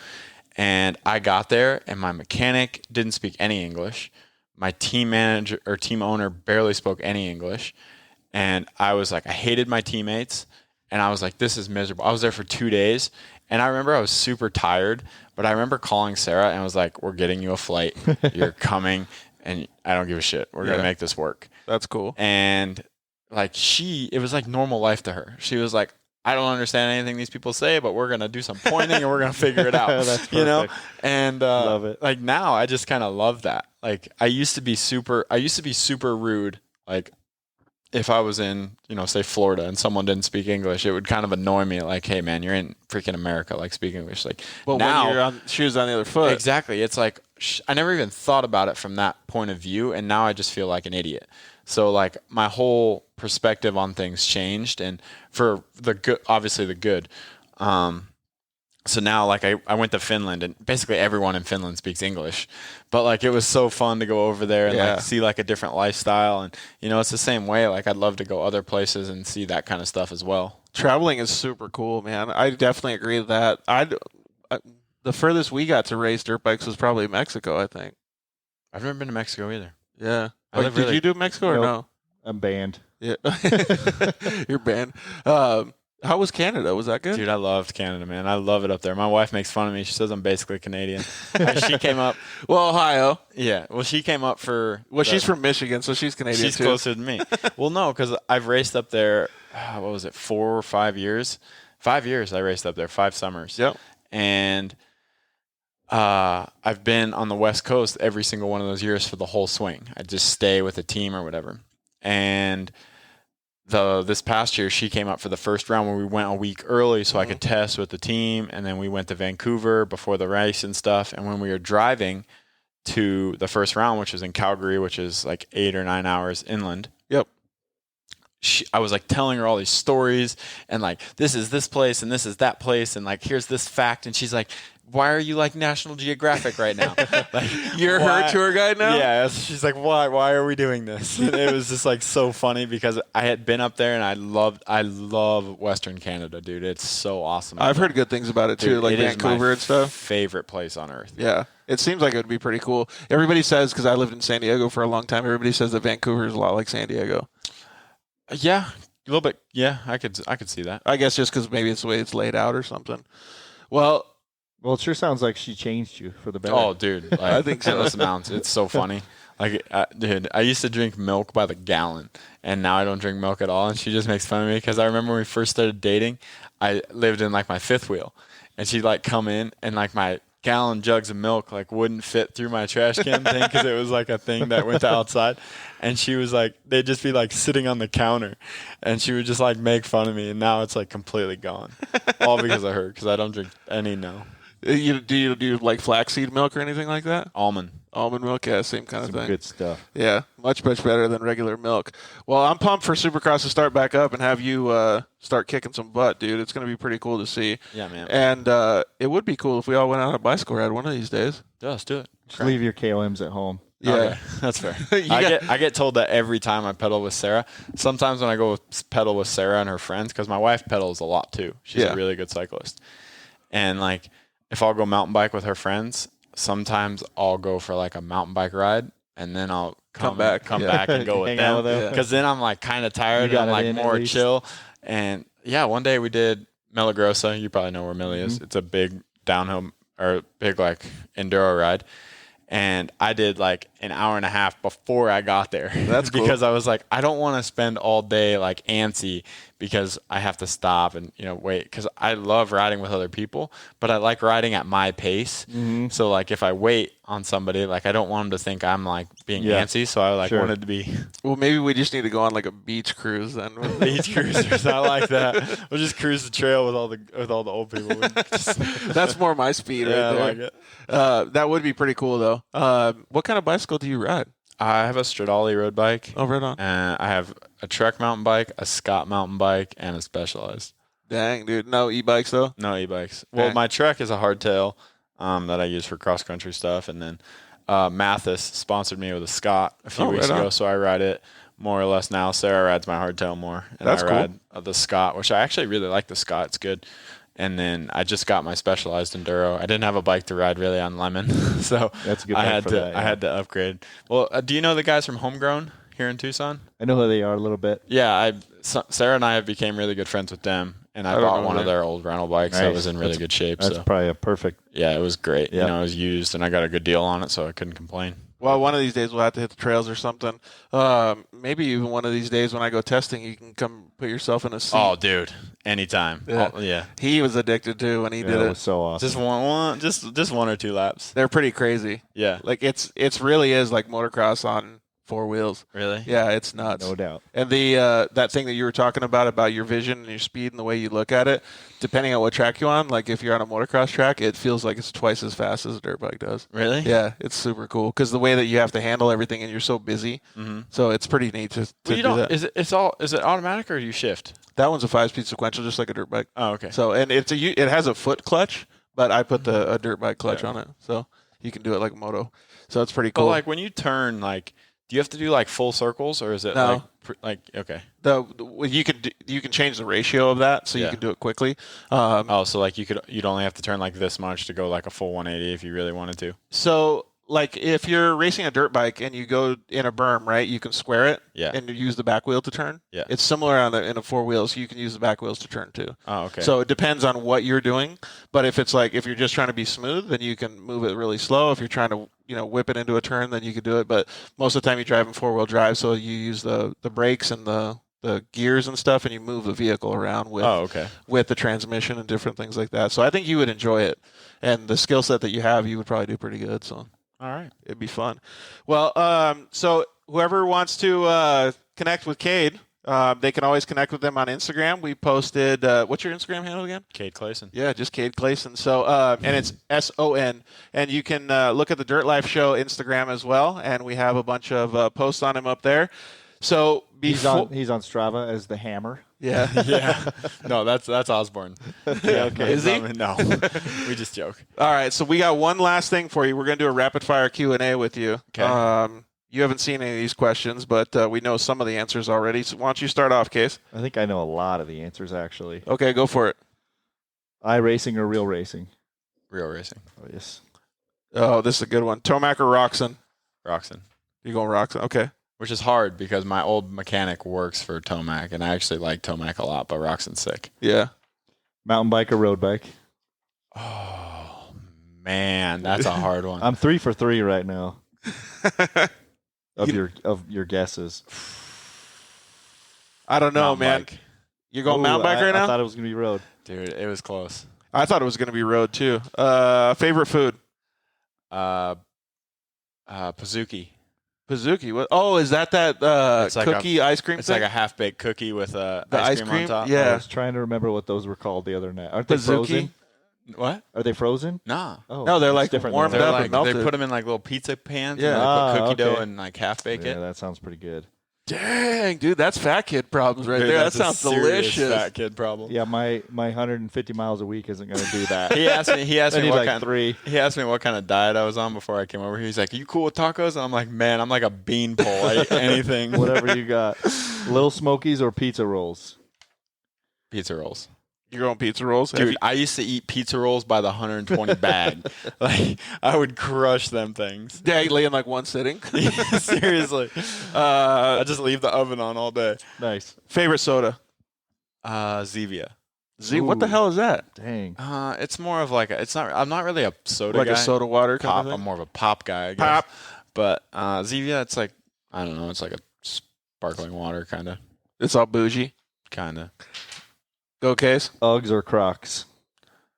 Uggs. You're going Uggs All day. all day. You don't like. I saw a video the other day. We said it on the last show that when people have Crocs, they can put them in 4-wheel drive. That's so true, dude. Love that one. So true. Well, we kind of already went over this, but most memorable race. Oh. Actually, the first 450 main I ever made. Nice. Yeah, that was I a good one. I didn't say that. Have you done any bicycle races? Not like a couple, like not Like sea outer kind of stuff? no. Oh, No. okay. Like I've done like the Tour of Tucson Yeah. and like some other big rides like that back home where I've done well, but never like I want to win this. Did you place in what's the platinum? Is that top 500 Yeah. or top It's 4 hours. 4 hour? Did you? It's under 4 hours? No, Or it's in 4? it's in 4. It's under 5. Oh yeah. I was like 420. Nice. Oh, okay. So you're just above. Yeah, most No, I guys was in. No, he was in He's under under 5 5. hours. Oh, under 5 Yeah, hours. if Okay. If you're in the 4 hours, you got it. Dang. So you were probably like top 150 or. No, I was 199. Oh, you're Travis Pastrana. Yeah. Nice. Sarah was 201. Dang, she That's was pretty ripping that awesome. Dude, hard. she crushed it. Yeah, she did she did. so good. She honestly almost beat me. Like, it came real close. Was she drafting you the whole time? Well, we just like we were Go in together? packs the whole time, but her and I stayed together. I had actually crashed a few weeks before at a Supercross in Canada, that's and I killer. almost couldn't race because I had a super bruised tailbone. Ooh. And like probably like 40 miles in, my freaking butt hurt so bet. bad, and I like found her, and I was like, I don't know if I can do this. Like, I knew like a shortcut home, and I was like, I might have to go home. She's like, no, you got it. No, she was like, slap she you knew, around a little bit, she give you knew, a gel? she knew how much like I had, because I had full ejected and landed butt first on some concrete. Oh. So like she knew how bad it was, Yeah, that hurt. and she was like, well, I mean, I get it, but I'd love to do some cycling events. All right, Case. What's the next one? Favorite flavor of ice cream? Pazuki. Yeah. Tonight Dough from Ben and Jerry's. Tonight, though. What is that one? It's the one with the guy Pretty from the specific. Tonight Show. Pretty specific. I can't think of his name. What's but, the flavor like though? Like cookie dough or what is it? dude? It's like a jambalaya of a bunch of. It's got like Everything mixed? Are you like a Ben and Jerry's guy? No. Man, just go to the store, go to the Ben and Jerry's section, look for Tonight Dough or the s'more one. And those are killer? Those are killer. Dude, I might need to go on some more bicycle rides pretty soon. Ski or snowboard? Snowboard. Dogs or cats? Dogs. I put this one on Oh, snakes. this is a new one. Snakes or spiders? Scared or like? I guess don't know, it's- either one. I guess If you- it's open-ended, Yeah. isn't it? I mean, I don't like spiders at all, but I don't like snakes that I can't see. yeah, that's true. I Like remem- underwater snakes? No, like Sarah and I like to backpack and hike and stuff, and we were in California, and we were on a trail that kind of had tall grass on both sides, and we're walking along, and I stepped and looked down, and there's a freaking snake like going across Ooh. my shoe. Dude, I jumped and squealed like the biggest little girl I've ever seen. And she's just dying laughing, but like I'm not like if I friends carrying a snake around, like I'll hold it and stuff like that, but if I can't see it and don't know if it's a rattlesnake or whatever. Yeah, but it in the freaks me wild compared to like a house snake or something, Yeah. way different. Totally. This is how all your mountain bike rides are going to be this summer, just so you know. Oh, I know. There's way more snakes this year, too. Yeah. Tons, yeah. So you'll see a lot of them. Netflix or YouTube? Netflix. Burrito or taco? Burrito. Dang, really? Taco's not enough food, man. Yeah, that's a good point. Why do you think I've eaten like 15 of them, dude? So, what's your favorite burrito then? Because we had Josh Shorter that was on the phone. He picked burrito too, and he said a California burrito, which is carne, potatoes, guacamole, like all that stuff. I mean, okay, I'm kind of a very American guy, and I don't really like when I go to like a Mexican restaurant. You don't want French fries in it. No, like Yeah, you're going like just traditional. no, like I don't really like burritos from like a normal Mexican restaurant. Like if I go to Chipotle and like I can kind of pick everything that's in it, I think I see. that's super good. It's because he's scared of the snake in the grass. What's going to go on? What's gonna be in the burrito? Exactly. You never know because every restaurant is just that much different. What's the next one, Case? Supercross or motocross? Supercross. Nice. Okay, this one, we already got my answer for this one last week. Finally. So, what other form of racing would you like to try? And you can have anything. Like we always say it, you can pick monster trucks all the way to F1. Oh, Any type of racing. I feel like if anyone said I don't want to try F1, they're an idiot. Yeah. But I would really like to get like when I'm done racing moto, I would really like to try racing bicycles some. Bicycles? Yeah. That'd be pretty cool. Like, what about like rally? Like, there's so many forms of racing. Oh, that's way too expensive. Like, I think I would be really good at downhill. If I like put effort into it, I think I could crush downhill. Really? Yeah. That'd be pretty cool. Yeah. That'd be a pretty cool, like, after career thing to start working towards, too. Well, actually, you're already working towards it. Oh, yeah. Well, maybe we'll have to take you to Angel Fire on one of our. Dude, okay, so It's the all best my friends place just ever. say Angel Fire is so sick. Where's that at? It's New Mexico. New Mexico. They just say how Up by unbelievable Taos. it is. I have friends that are there right It's now. amazing. Yeah, they say it's they say Why it's is the it so Whistler of amazing? North America. Oh, really? Yeah. It is. It's there's like 60 miles of groomed. Goodness. Yeah. Downhill, like enduro, awesome. like everything. All right. Last question. Is this me or you? You can. This is pretty important. He said he's Americanized. Chips and guacamole or fries and ketchup? Chips and guac. Yes. Nice. So you're not that American. I mean, I love fries. Don't get me wrong. I know, but the ketchup is what throws I mean- everybody off. Because if it was ranch, it might have changed the answer, right? This is true. Well, I mean, technically, you're kind of still getting a fry with the chip. Yeah. So it's like just a thin fry, So What makes you feel better about having it? and then the guac Chip. is super healthy. So That's what I'm saying.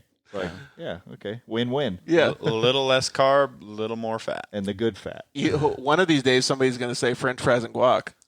Yeah, Oh, that's What? a good one. Yeah. that's actually that's a good one. combo. Yeah, but if they say chips and ketchup, we're out. Nah, Like, we're out. You need to like you need to change it from like chips and guac to like carrots and hummus, and see like what people really. so we can super profile people. Like, no, like, how healthy are you? Like, are you cool to hang out with and be healthy, or are you like the or never going to go out to eat with you ever. Yeah, exactly. Are you living in your Volkswagen bus? Yep. yeah. Van life.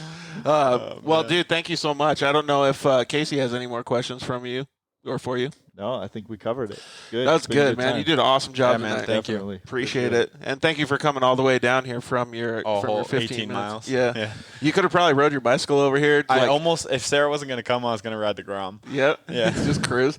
That's what thing's nice about Arizona is you can ride anything you want, basically, Yeah, as long as it right. has a license plate. Yeah, exactly. Well, thank you, everybody, for tuning in. We really appreciate it. You guys are always the lifeblood of this show. Thank you to all of our sponsors, Shock Therapy. Thank you, Rigid Industries. Thank you very much, SolderWeld, for giving you guys that stuff. We already had Sinister message us. He's already ready to get his SolderWeld Offroad Repair Kit.